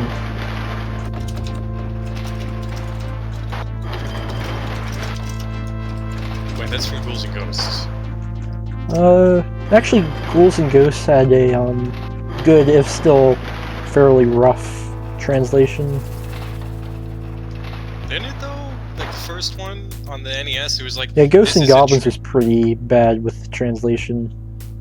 Like, this is a trick devised by Satan. Go forward. Make rapid progress.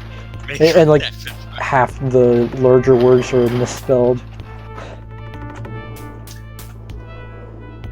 Like, I could understand if they had, like, broken English, but they couldn't even spell the words, like, seriously? I don't know. Was there a localization team at all? No, but, like, they can at least have a dictionary or something. No, because there was a localization team, they just were absolutely garbage. I bet, like, they just went to the programmer or something and was like, hey, coding is something that's done in English, even in Japan, so you can do the English translation, right?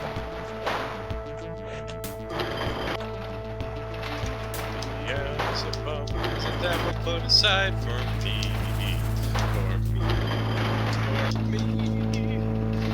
Come on, I know there's at least one armor I passed up somewhere. Oh, also, since this is dead air, this seems like a good time to point out that technically, throughout the entirety of the events of this game, the main character who you play as is naked. Aren't wearing any clothes, just the armor. Right, because he time traveled. It's awkward. And since he's not in public, and since time is kind of the essence, there's no real need to put on clothes, so he just runs You say through. that, but he stops the elevator on every floor. even on the arcade. What is your goal for all these levels? Just like get to the next floor, and if there's a VTEC piece, find it. Because the meta node that you need to destroy. Yeah. That's the gun you've been assembling? VTEC. Wait, that's right, you press V to access the VTEC. Well, I mean, cool. Honestly, I kind of feel like, when every weapon in the game, has the real name except for one, it kind of makes the one fake name gun cooler. In a way. I think more games should use the entire keyboard. Just for fun, stupid stuff, like access the power of metamorphosis. It's like, what does that mean? Oh, the L key. How do I levitate? The L key. The L key does both of those things. You cannot rebind it. Where's the any key? It'd be hilarious if there was an actual any key in a game. I'm not sure where they put it on the keyboard. It'd also be pretty awkward if someone was using one of those gamer keyboards with just WASD. That sentence hurts. WASD. I'd like to imagine that there's a... I'm just going to move on to the next level, Armor Be Damned. I'd like to imagine that there's some keyboard out there that's just WASD, but the way in which it's just WASD is it still has all the keys, but just all of them are labeled either W, A, S, or D.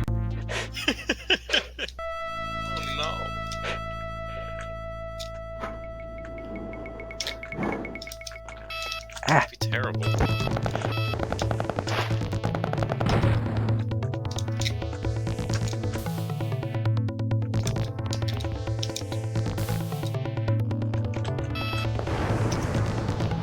This thing just really do a damn good job of sneaking up on you.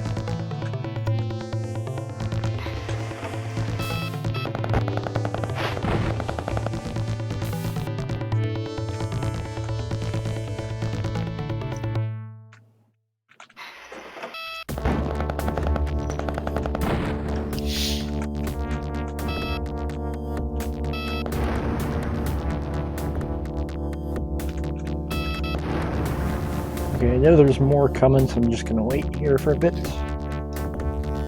I say as I venture forth.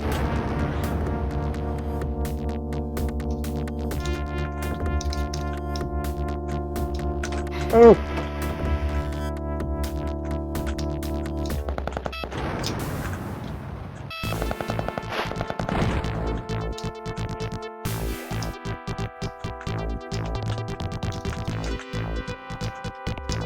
I know there's some down here.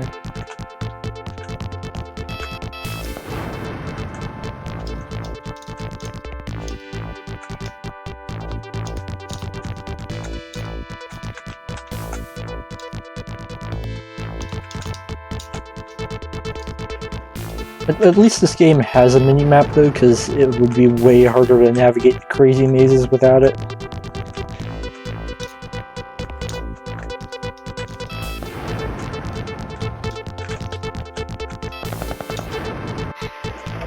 Crazy mazes. Maze craze.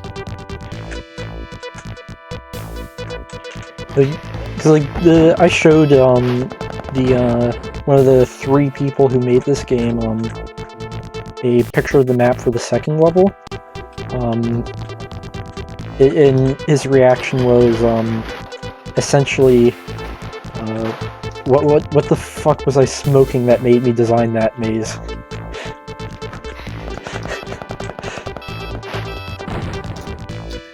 We all have regrets.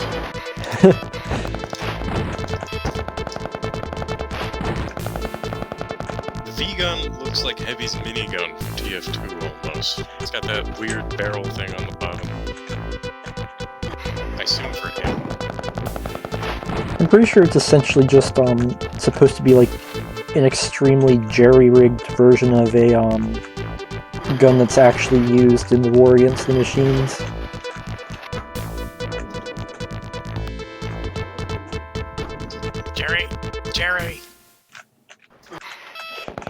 Jerry's getting upset. Wait, who's getting upset? It's not Jerry. Jerry doesn't get upset. Jerry's like, what's the deal? What's the deal with Jerry getting upset? He just becomes like extremely passive-aggressive with his jokes. Some people do get like that. They can't get fully aggressive.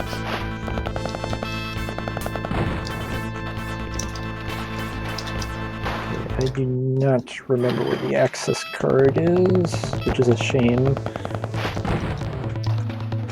Ow. Ow.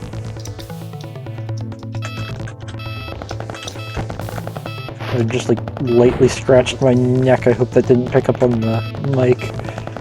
Neck scratch ASMR. The quality streams you come to Twitch to watch.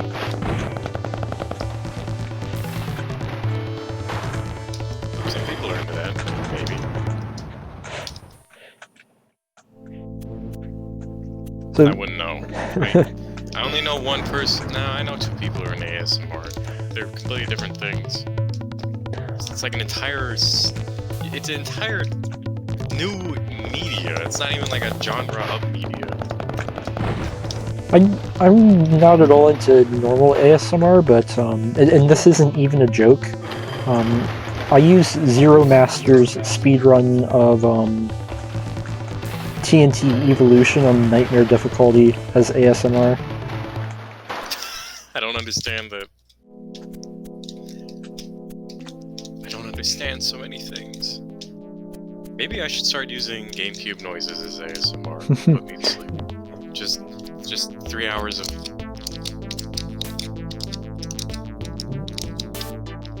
So I was checking the text I just got real quick. It's in there.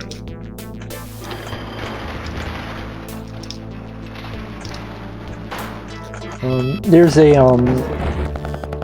a fan game based off of Smash Brothers. I think it's called like Champions of Aerith or something like that. Also, this is a cool computer screen that flashes between the years 1998 and 2029. But in that game, in addition to many other characters, you can play as Fox and Falco. What are you talking about? Talking about Rivals? I might be. Rivals, right? Yeah. Yeah, I got Rivals. And one of the things I love... And someone for the mod community, they made that 100% accurate Fox and Falco. And the sound effects they have for the character... Yeah, it's the GameCube controller sounds are just an actual part of the sound effects. It's fantastic. I checked, by the way. It actually does differentiate between C-stick inputs and button inputs. So if you do like left and attack, it'll be... But if you do C-stick slams, it'd be like... That's fantastic. It's absolutely beautiful. I think it's gonna save Rivals. I was an early adopter. I lost interest after a while. But now, we have memes, and memes solve everything. Plus, there's apparently going to be like a new full release. Wait, you can shoot the cameras? I just discovered you can shoot the cameras on the ceiling by complete accident.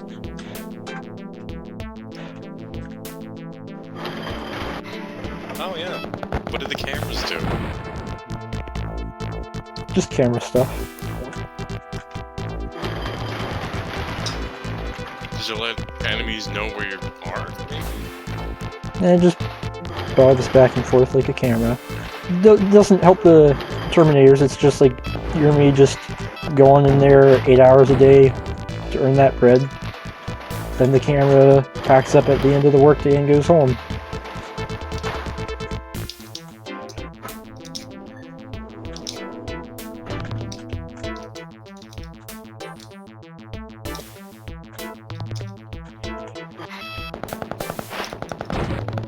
Like, again, like, if more development time had gone into this game, like, there very definitely could be a use for the cameras as well as for shooting them.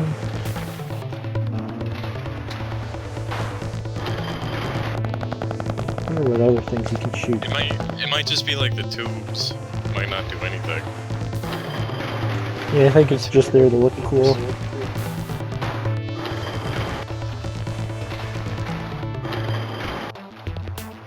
It's kind of a shame that, you know, the, destructible, sprites made it into Arena. Because it runs on the same engine, so it's capable of handling that. Could have made for, like, a cool and unique dungeon puzzle. Okay, so this is the floor exploit. All the ammo, all the health, everything, even VTEC pieces are all respawned, but the enemies are not.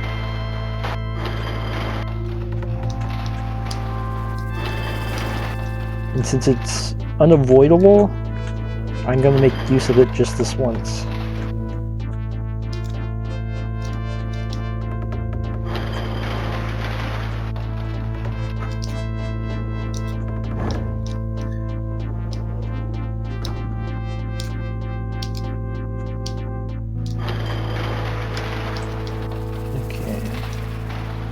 This is going to be another boring part of the stream, just searching for more armor, because I'm going to need it badly. Wait, I thought you were naked. What are you wearing? Is it just like, are you just putting on flak jacks and gluing them to your body? Pretty much. I guess that's a decent strategy. I mean, it works well against these guys. It's like, the explanation is that since Skynet is trying to just sort of remain stealthy and undercover,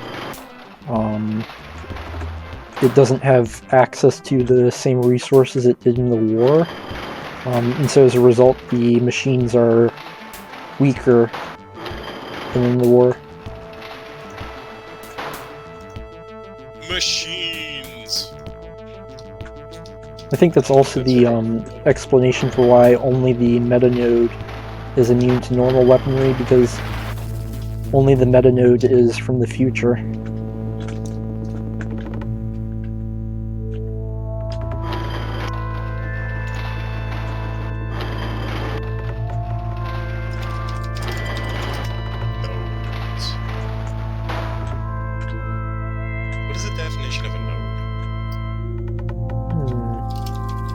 Like, probably like some central point of connection.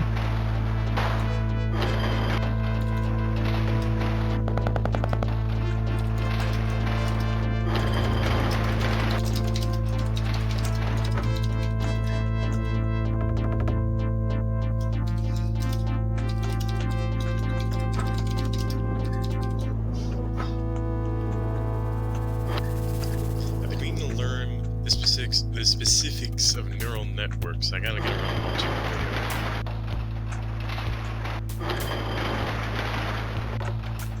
Of course, who knows if the knowledge will actually be retained. My steak is cold. It's still good though. My chicken is probably really cold right now. You fool, this isn't worth it.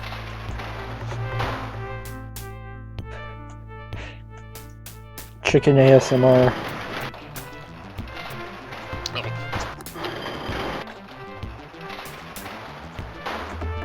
Okay, I took care of the steak. I think that's about all the ammo and stuff I'm going to get from the floor exploit. Yeah, like it just allowed me to get back up to full for the low price of free.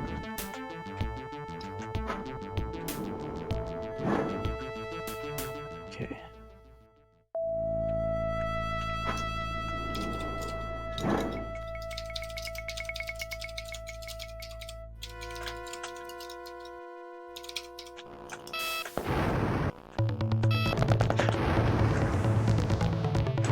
Ah, you bastard!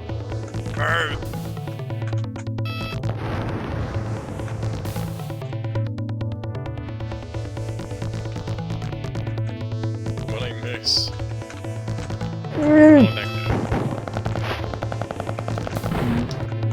So now I'm in the other side of floor 15 because floor 14 has 2 exits,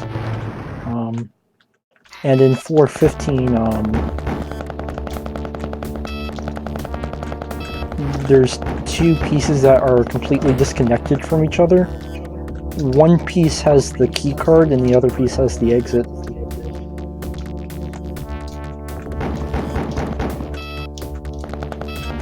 Ah, more shit rooms.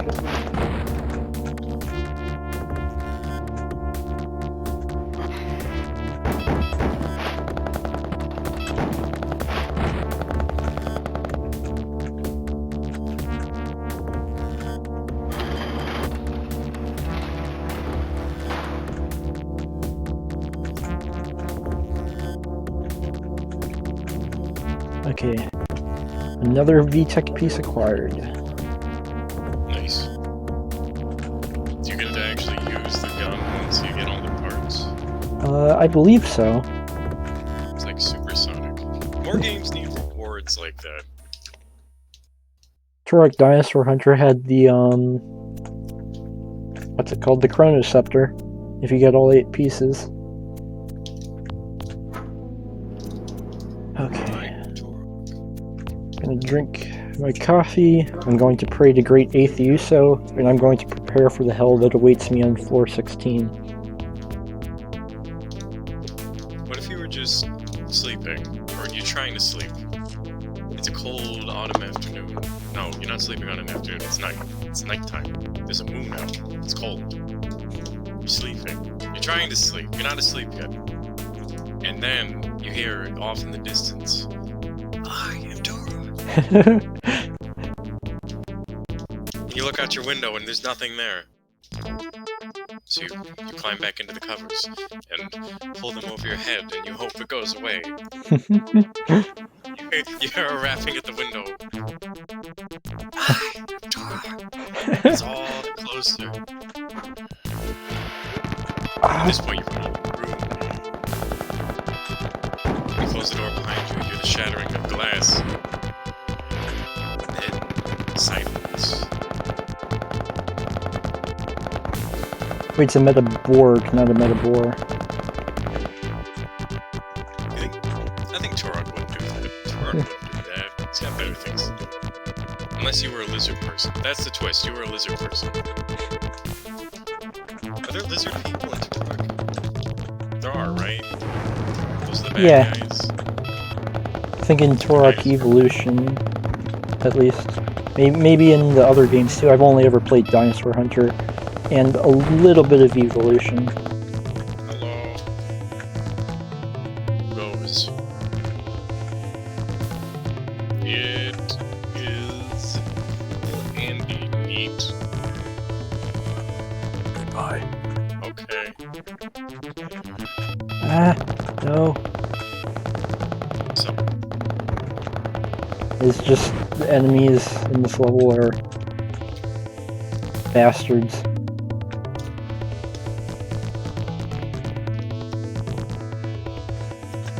thinking about them Turoks. Trying to remember where the key card is, because I need to know that, otherwise there's just no way. I have to get the key card and then immediately rush for the exit. There's no VTEC piece to worry about at least, but that's the only small mercy this level gives.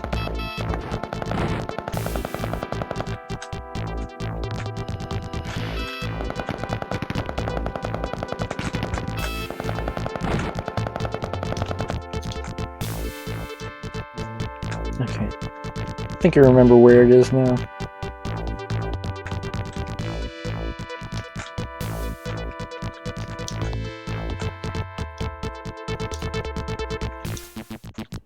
It's right through here.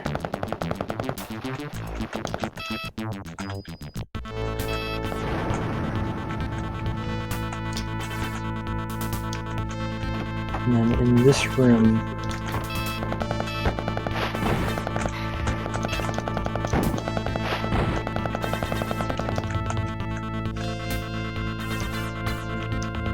yep.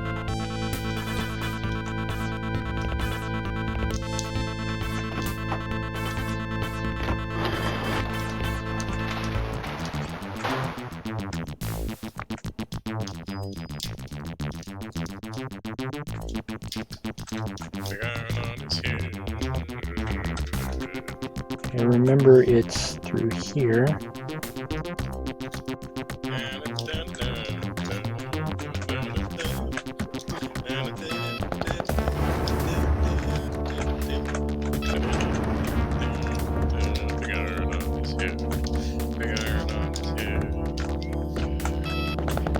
Oh.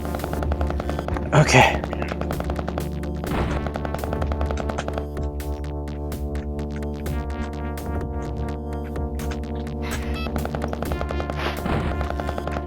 I think I'm actually doing halfway decent with this level.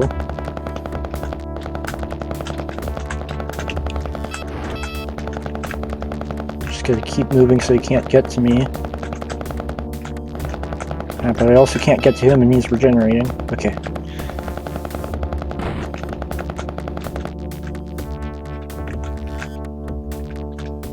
Remember, if you shoot it and it doesn't die, just shoot some more. Meta-Borg. So the only difference is that they're like the other enemies, but they don't die permanently. Well, every enemy can die permanently, if you shoot it enough. Like, the thing with... once, and you can kill it again. The thing with, Meta-Borgs specifically is... The reason why they're difficult is... because they just take so many hits to down, and they can deal so much damage in so little time.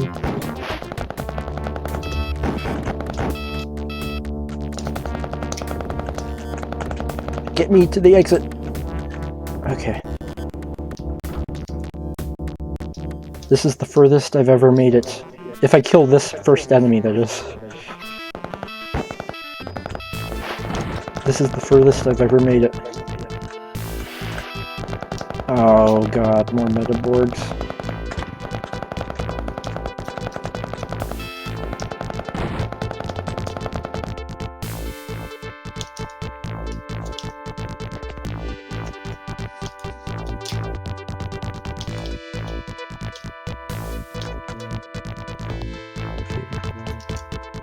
Concussion grenades. Crutching grenades? Starting to slur my speech, it's been a long stream. Crouching grenades.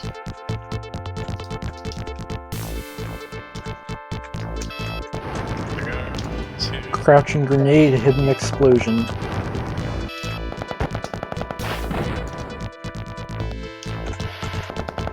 I do too, Orban, I do, because otherwise it's just death. Float like a pistol, sting like a super shotgun.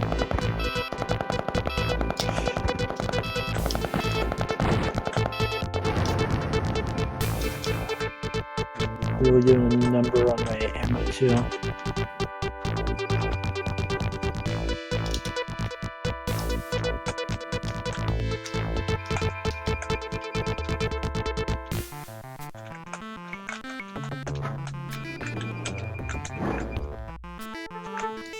Do you remember if it said whether or not there were any VTEC pieces on this level? I don't know. I know nothing about this game. I think it said there's at least one.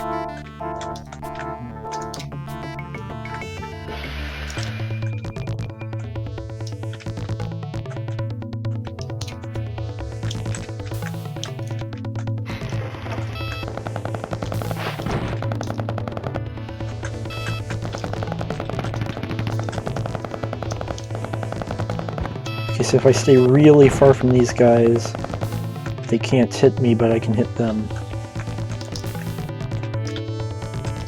What? That's another VTEC piece? Aw.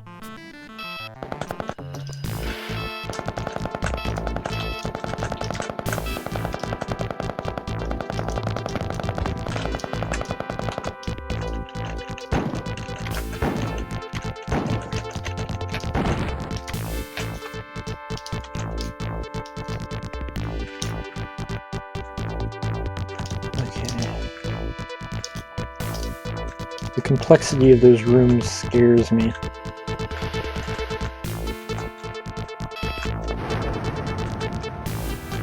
Used to squares and hallways. Where are my squares and hallways?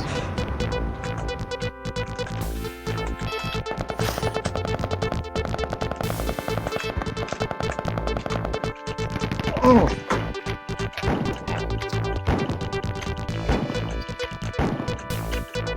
It really is incredible how things are just getting more complex the further you go on in the game. There's an entire bus in this hangar.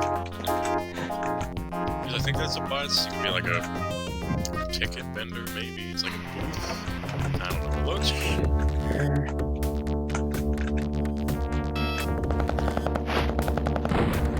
I am running very low on armor. And health drops faster than armor.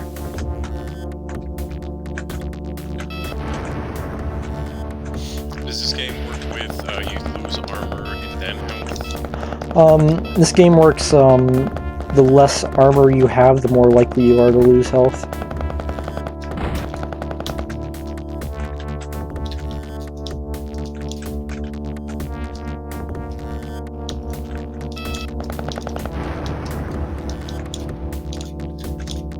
I'm pretty low on armor. Yep, there goes some health.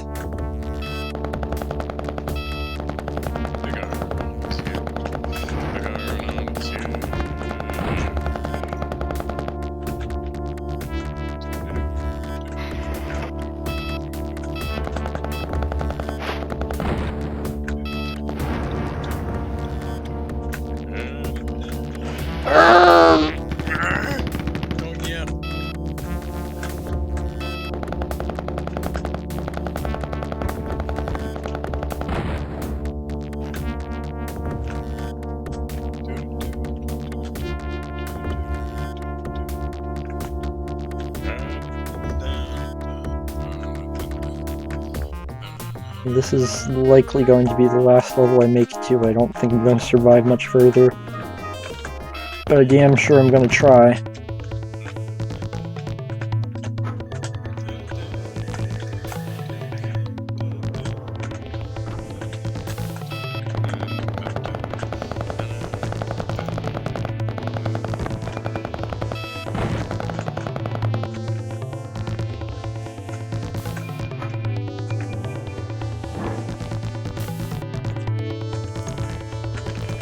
Okay, please let that be walls and not slabs. Don't let it be a shit room. Okay, it's not a shit room.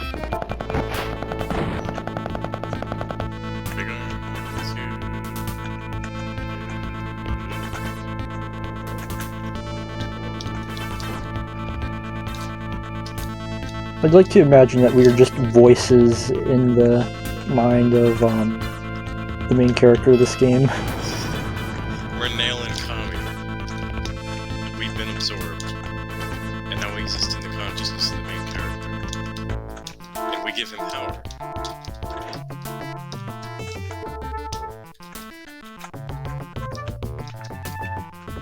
We call him his thoughts so he can concentrate.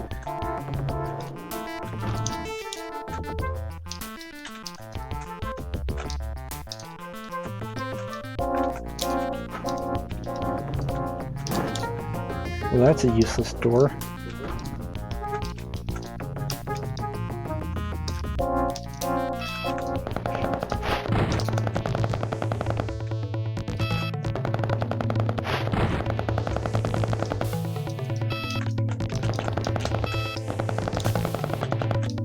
At least it's a very long hallway, so I can maintain enough of a distance that the AI doesn't know how to hit me.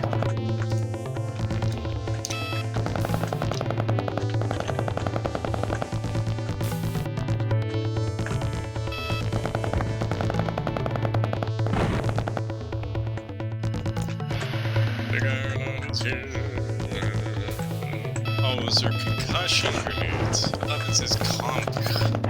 Looks like an M. Compound grenades. They're grenades made out of multiple types of grenades. Actually, that would be like kind of badass. It's like a turducken, but with a grenade. I'd be down for that type of grenade. As long as I'm not on the business end of it.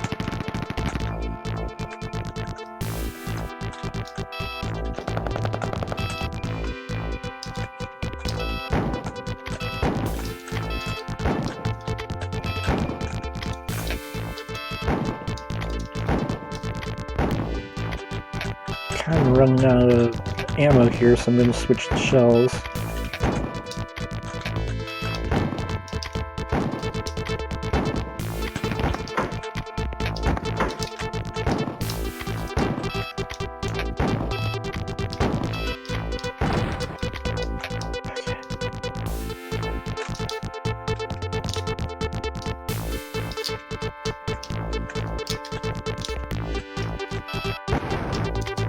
The hallways are long enough that I can reasonably switch my weapons out as needed.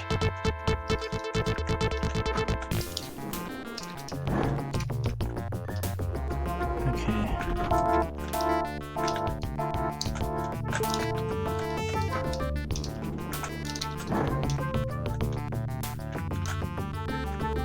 Nothing in this room?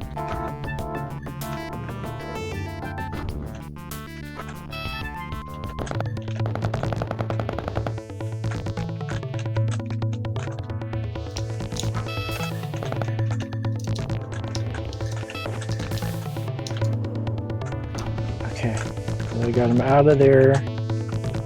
Can trail him down.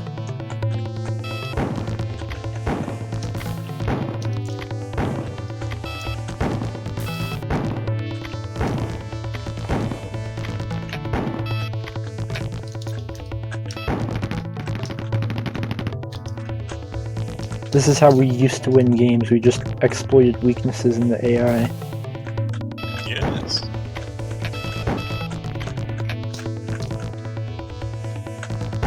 Just like the pinkies in the running room.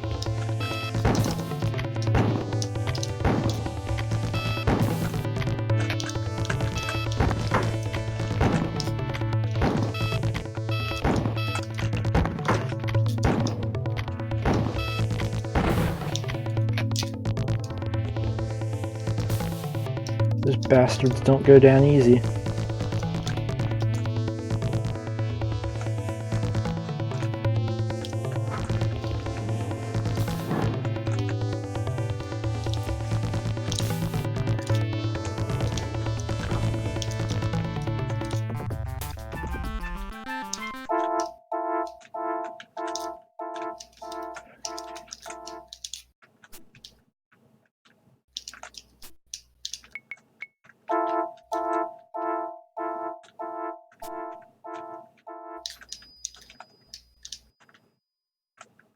Big Iron is here. Big Iron is here.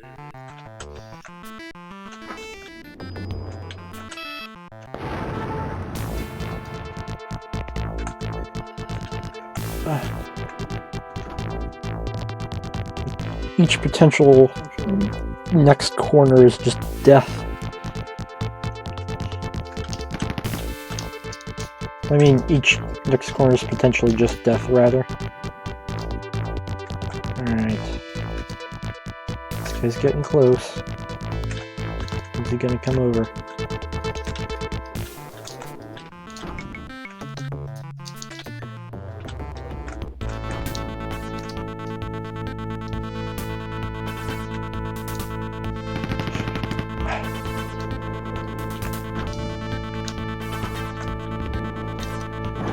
Yeah, that's just cheating. Guess I can try it from the other angle. The AI is counting cards. But is that door open and close? Oh, it really is just getting more complex. It's like a different game now. It's incredible. It's incredible.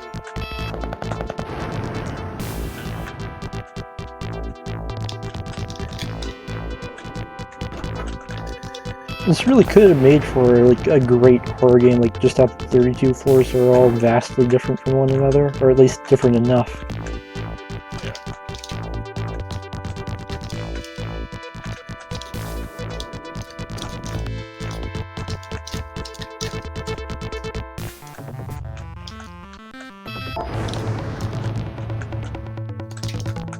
That is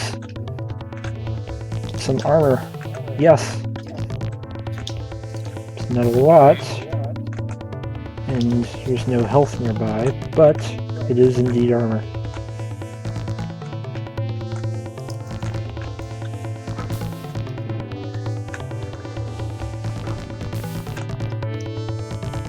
Damn, there is no other angle.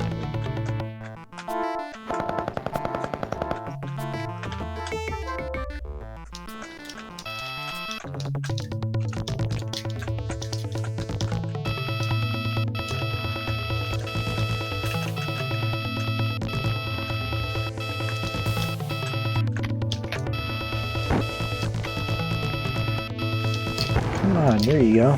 Finally.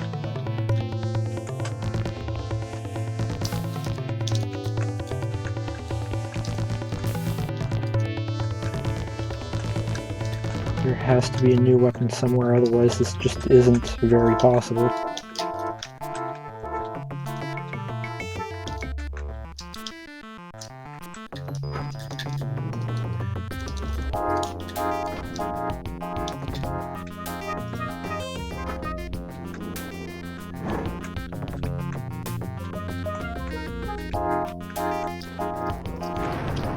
I also can't figure out what the copy protection in this game does. Maybe it makes the better weapons not show up or something?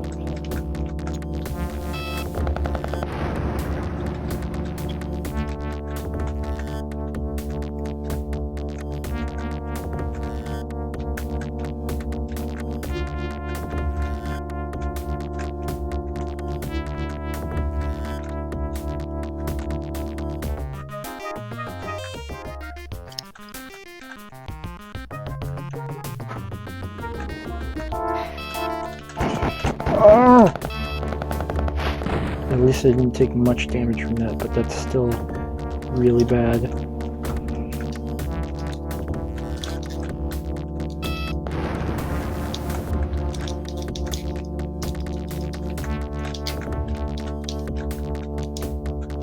Concussion grenades that aren't useful because I don't have a weapon to use them.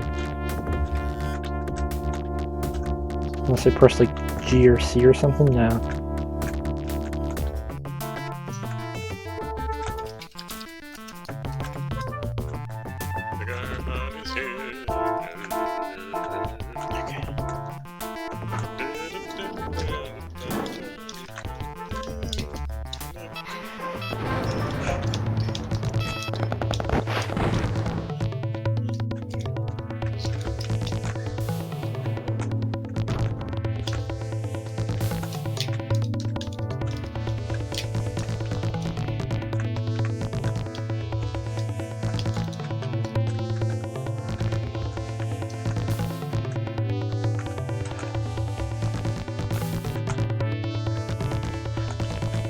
Oh yeah, when I die you'll get to see what death is like in this game. It's actually kind of realistic. When you drop to 0, like there's no death animation or anything, it's just immediately lights out.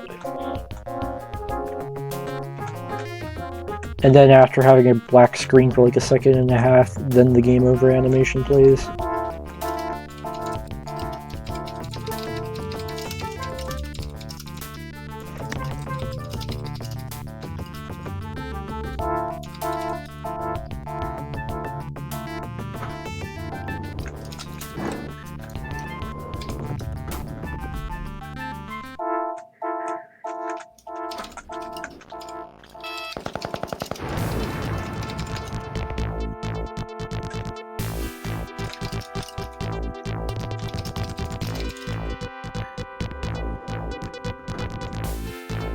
You know what those things remind me of? The mouse droids from Star Wars.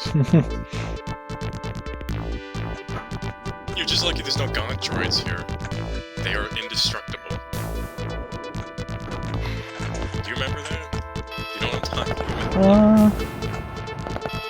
I think so, yeah. Well, I know what the Gonk droids look like. Yeah, in Lego Star Wars, you could play as a Gonk droid and you couldn't kill it. You were incredibly slow, you couldn't jump, and you didn't have any abilities at all. You couldn't attack, but you also couldn't die. I mean, I remembered all that except for the couldn't die part. I'm pretty sure you couldn't die, or I could be remembering it wrong. It might just be because I probably, like, always played with invincibility on once I unlocked it. That might have been what I'm thinking about.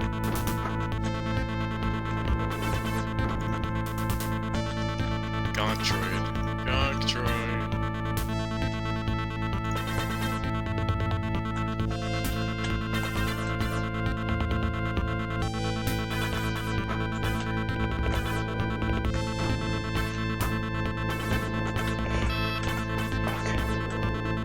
It was just walking away.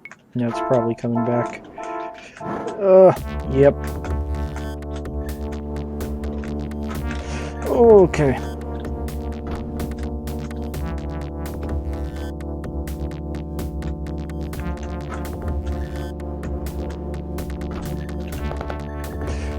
Yep. Okay, so there's like some very basic stealth mechanics in the game, but they just never really made use of it. Oh, no, I'm pretty sure he could die. He just self-destructs. I remember now. I remember the Gonk droids more from the old Star Wars Battlefront games, the good ones. Like, just stand next to them and then they give you ammo.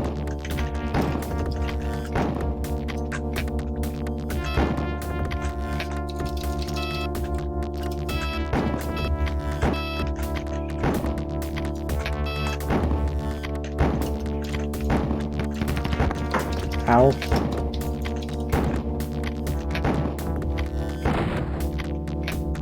Also, that's probably why the Meta-Borgs deal so much damage, is because they're literally shooting concussion grenades at you, and your guy just tanks it.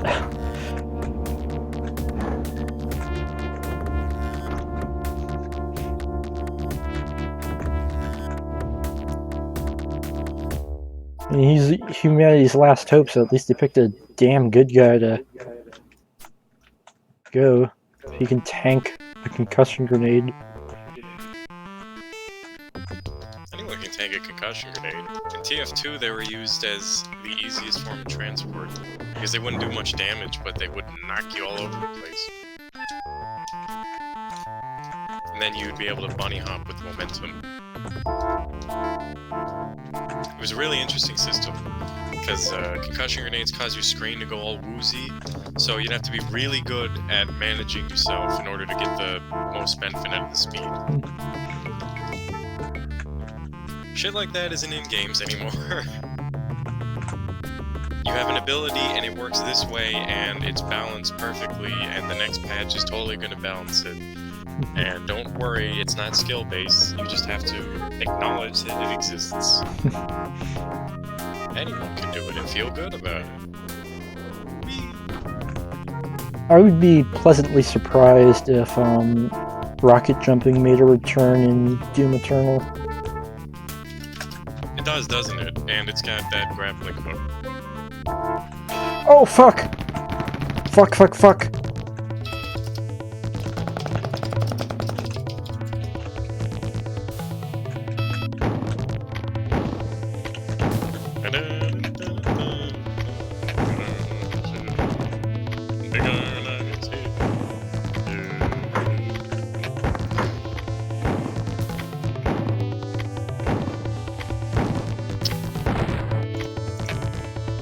Okay.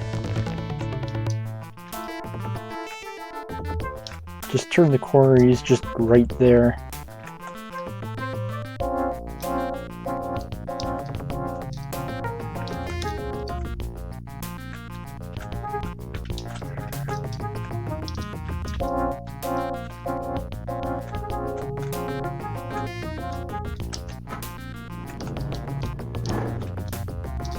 I haven't even found the key card yet, let alone like any VTEC parts or any sort of new weapon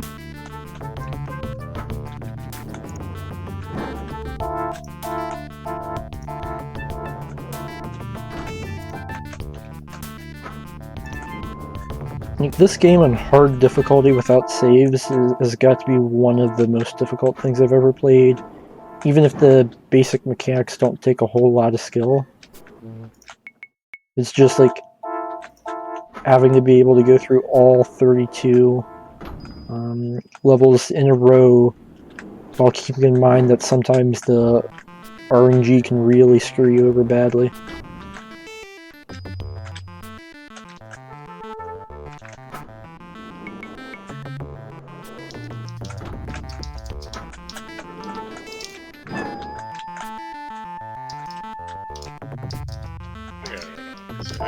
Give me another Don't song, kill me when you please. turn the corner.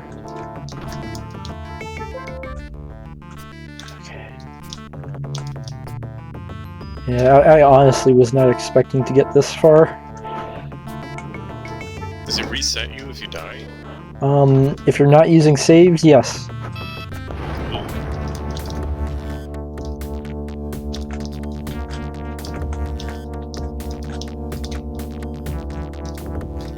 Makes it very grueling and very arcade-like.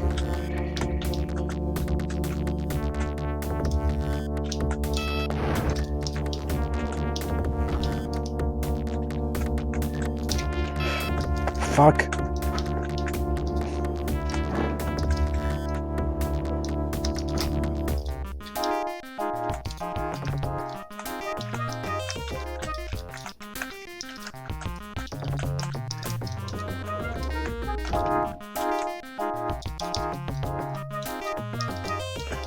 One thing that is kind of useful in the minimap is when enemies open doors, you can see it because the door will disappear from the minimap when it's opened.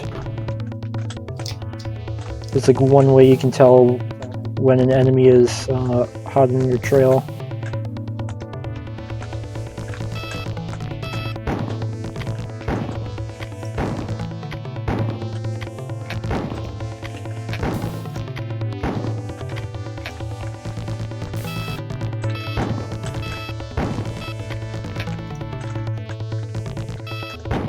Fuck! Okay.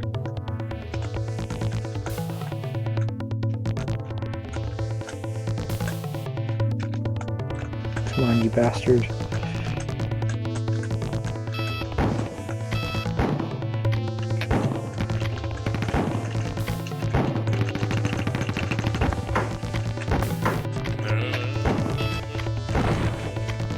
Okay. Oh, I need to stop. I need to stop. Oh, I need to stop. Stream is likely almost over though, because I honestly don't see myself making it past this level. Why? You got stuff. You got your health. I think. You have 17 comps. Scatter grenades. Because.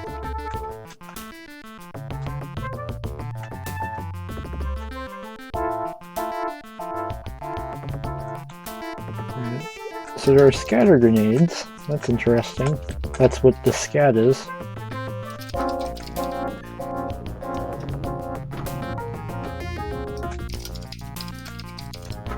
So I guess they really saved the new weapons, like, for, like, even after you really need them.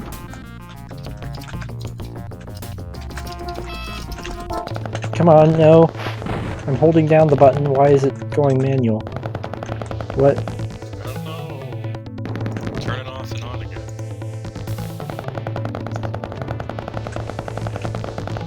My AK-47 is now a manual gun. That's not cool.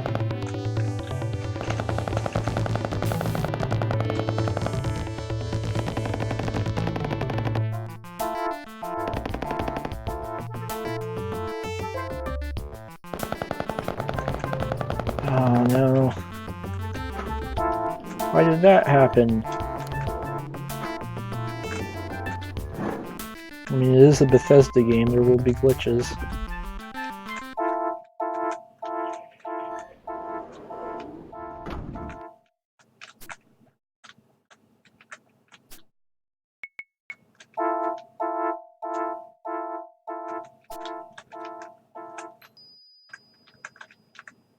It's like a permanent downgrade, though.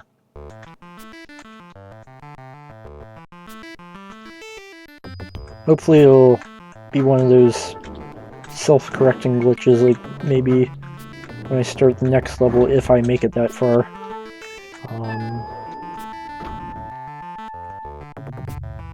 Like it'll just correct itself and go back to normal.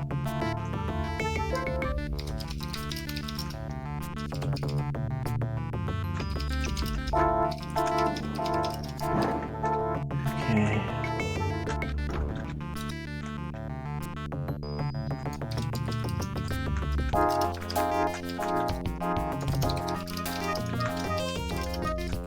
Alright. What awaits, what fresh hell awaits me in this next room?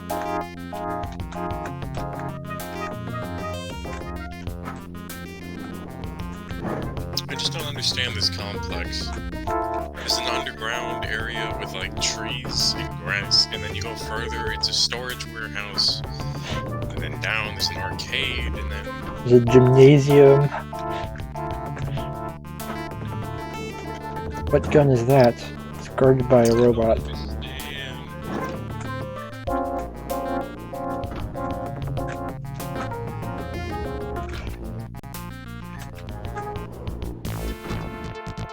Fuck. Yes.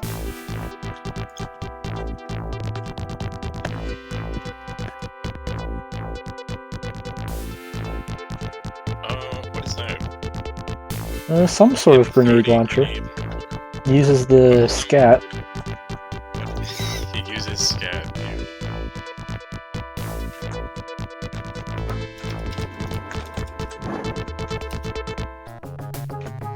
Oh! Yeah.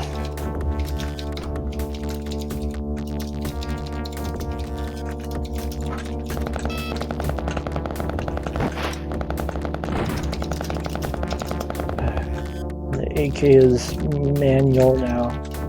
Why?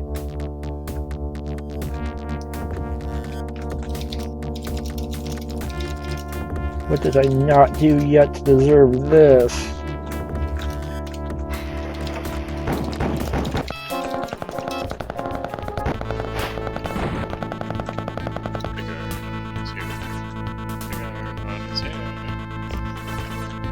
For the rest of the level, these same general tactics should work fine for the Meta-Borgs, though, so I can save ammo for the later levels.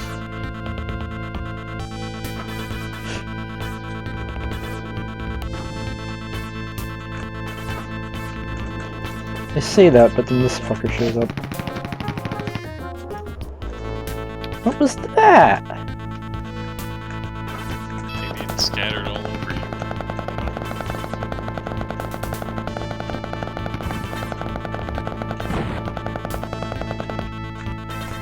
You only had one shot for it.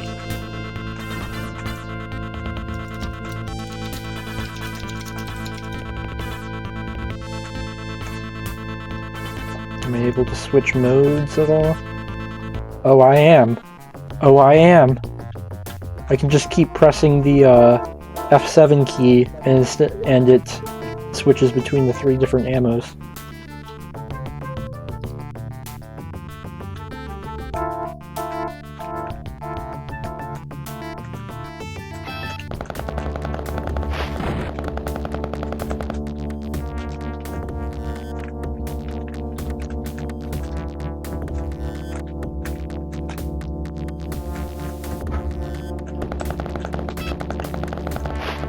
Okay, so we do have a few shots for it. Fuck.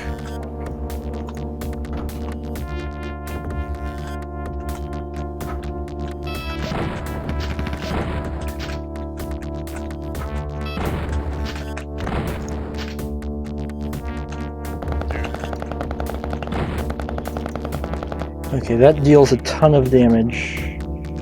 I'm also almost dead and don't even have a key card.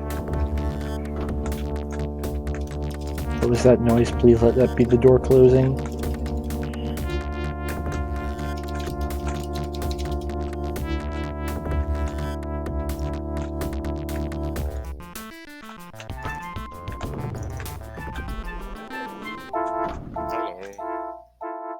on, fellas? Eh, We are living young. we are, we've been slowly going insane because this stream has been going on for a very long time because this is a lengthy game. I went out and ran errands and had dinner, and then I came back and it was still going on. Yeah. And also, if I die, I go all the way back to level 1. Oh my goodness. Have you died yet? No, there's 32 levels in the game. I'm on level 17 and I'm almost dead. Have you beaten this game before? Nope. That is some king shit, man. In fact, this is actually the furthest I've ever made it in this game. Is this a DOSBox game or what? Yeah. What's it running?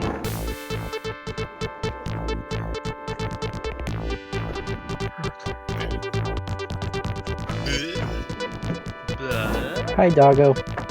Hi. I've been providing good narration and commentary. Oh yes. We Yes. desperately need more commentary. I ran out of material 10 minutes into the stream. Oh no.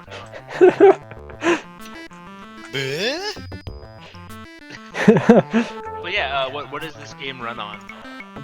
So this game runs on DOSBox. It was released in 1993, before Doom actually. Wow. So for the time, this is actually pretty impressive stuff. I love Doom actually. You do love Doom. I love Doom actually. So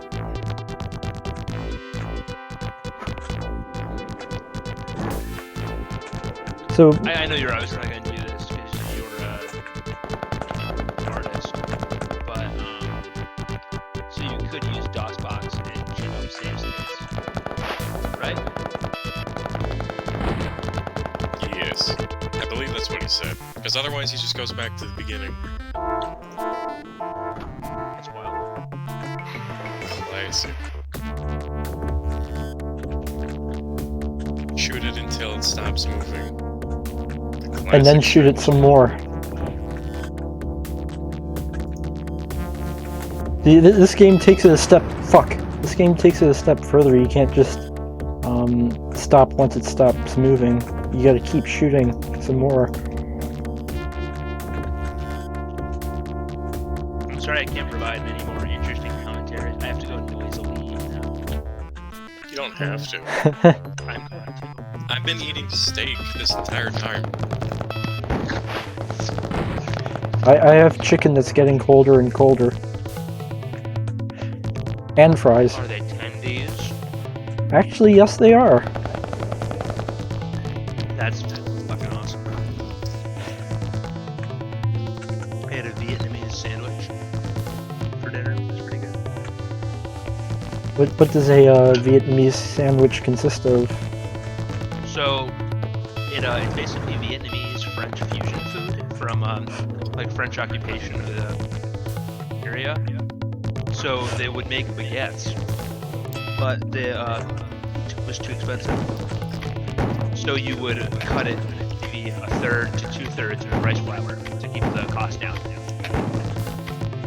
So you have a very crispy baguette, and then they put like pate or maybe some like beef shank, some other kinds of stuff on it. It really depends. It's very regional, but some kind of French prepared meat. And then a bunch of veggies and usually a dressing. That's like a Vietnamese thing. It's very good. It actually does sound kind of good. Yeah, it's probably my favorite thing. People will go to like the thing that's in right now is pho, the soup that they make, which is pretty delicious. Which is why we went there. My wife really wanted pho for dinner, so I got myself. What's the soup? So the soup is also interesting. It's very similar to ramen that you might have had, except the way they cook it is different. For one thing, you have to, for it to be proper pho, you have to, He's stuck in the door. That's not true. Yes, I'm on stream. Don't pee on anything. Okay.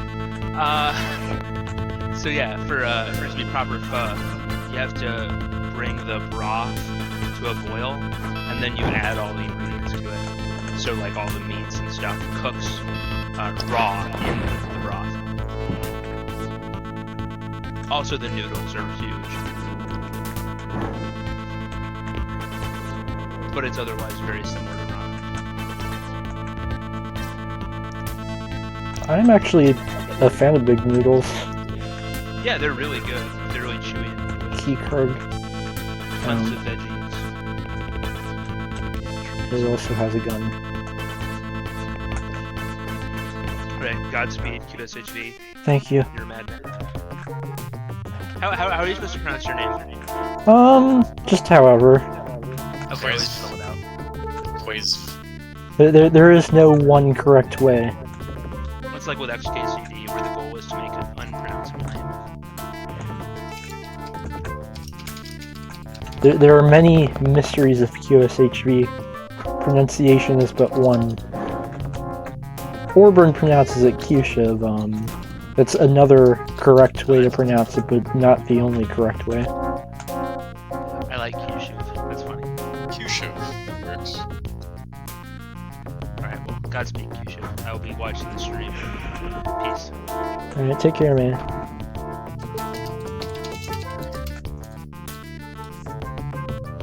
Okay, so now that I have a new gun and I'm about to die, I can move on to the next level.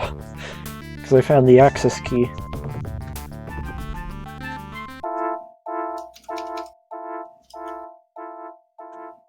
I am starting to run dry on ammo.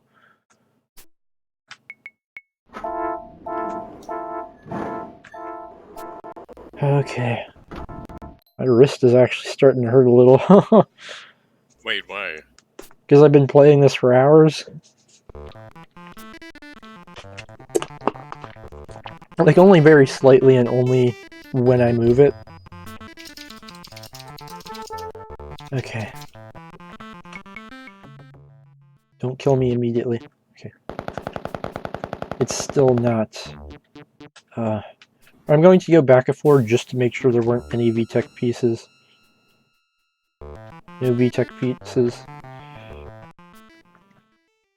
No VTEC pieces, okay. Yeah, it's still manual. I guess it's just a permanent glitch. That sucks.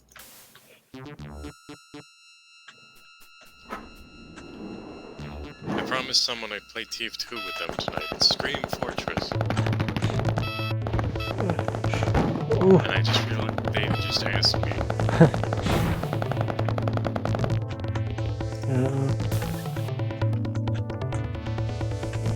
I hope you have a good time with TF2, and I hope you win.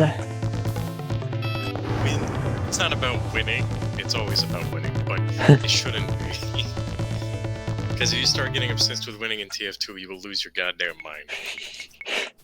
Too much can happen. Too much.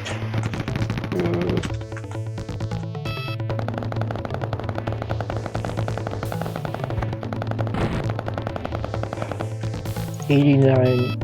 Actually, no. I have a nice amount of generic brand ammo right now. Ammo, brand ammo.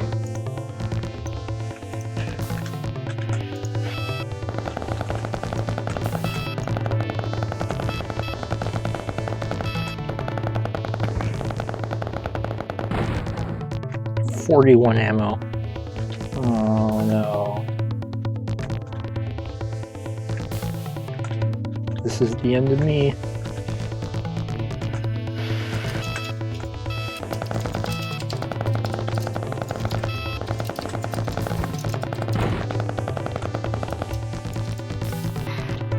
Well, once I cover enough ground, I can at least switch back to my shotgun and use the tactics from the previous level, because they seem to work here too. Alright. I almost said big iron on his hip again.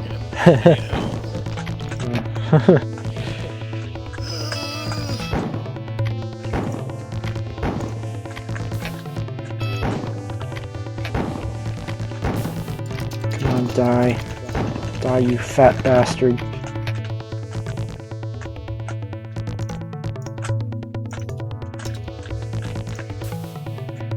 Should be coming around. around the corner when he comes. Be coming around the corner, he'll be coming around the corner, he'll be coming around the corner when he comes. Two kinds of men in this world, partner. Folks who end their yees with ha, and those who end their yees with a letter T.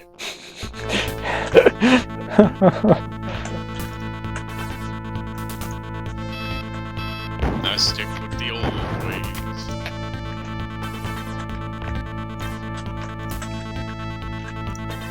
I time travel just to make it so that yeet comes first, and so therefore it is the olden ways.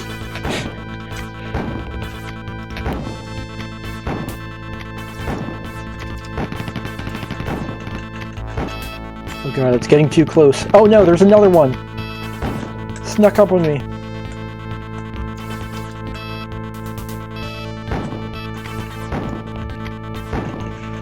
Okay. No! I have a slither of health left. My ammo and my armor is halfway down. My ammo is very low. I have shells, but they aren't as effective as ammo.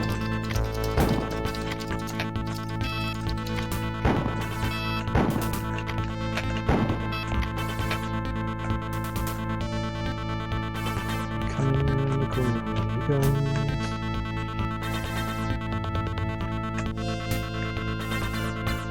He's coming around the corner when he comes. I am losing my sanity, I am losing my sanity. He'll be coming around the corner, I'm gonna die. Yee-haw!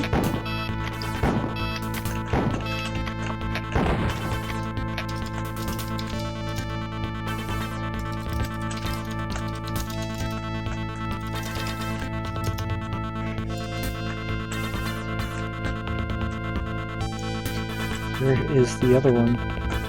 Did he go like back or something? Yes, he did. Oh.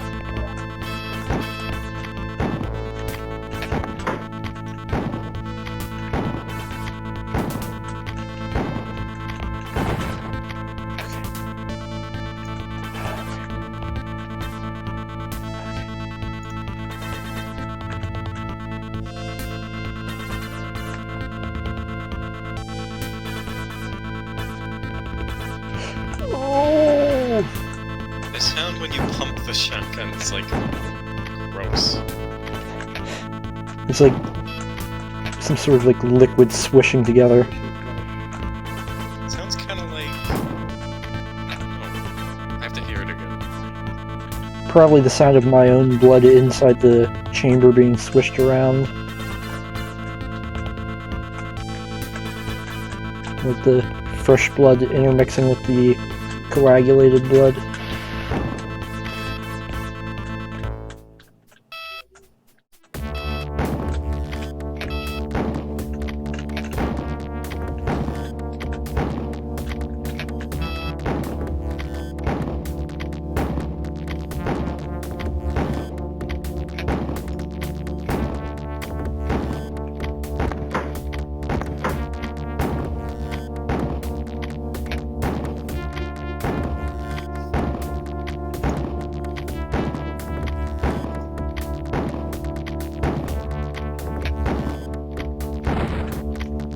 Yeah, I think that liquid analogy is probably the best one. I can't think of anything better. Sounds like... In any case, I've got TF2 to do. Alright, have a good one, man. You too. Thank you.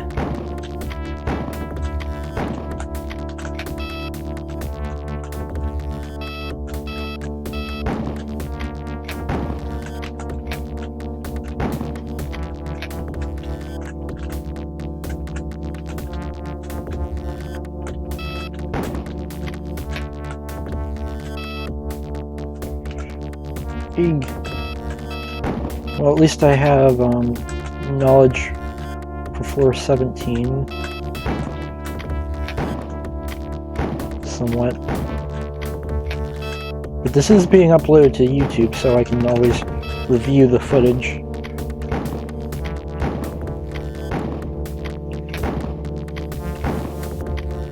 And because it's not being live streamed, it'll be better quality.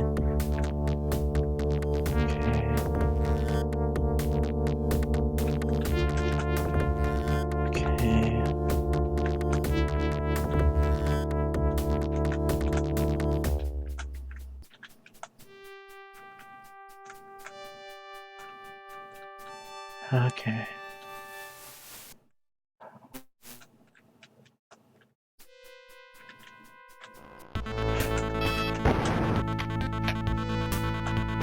This thing could have been my death.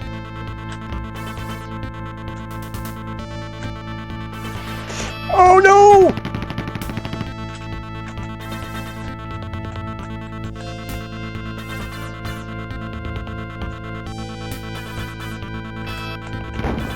What guy are you able to hit me from there? Damn!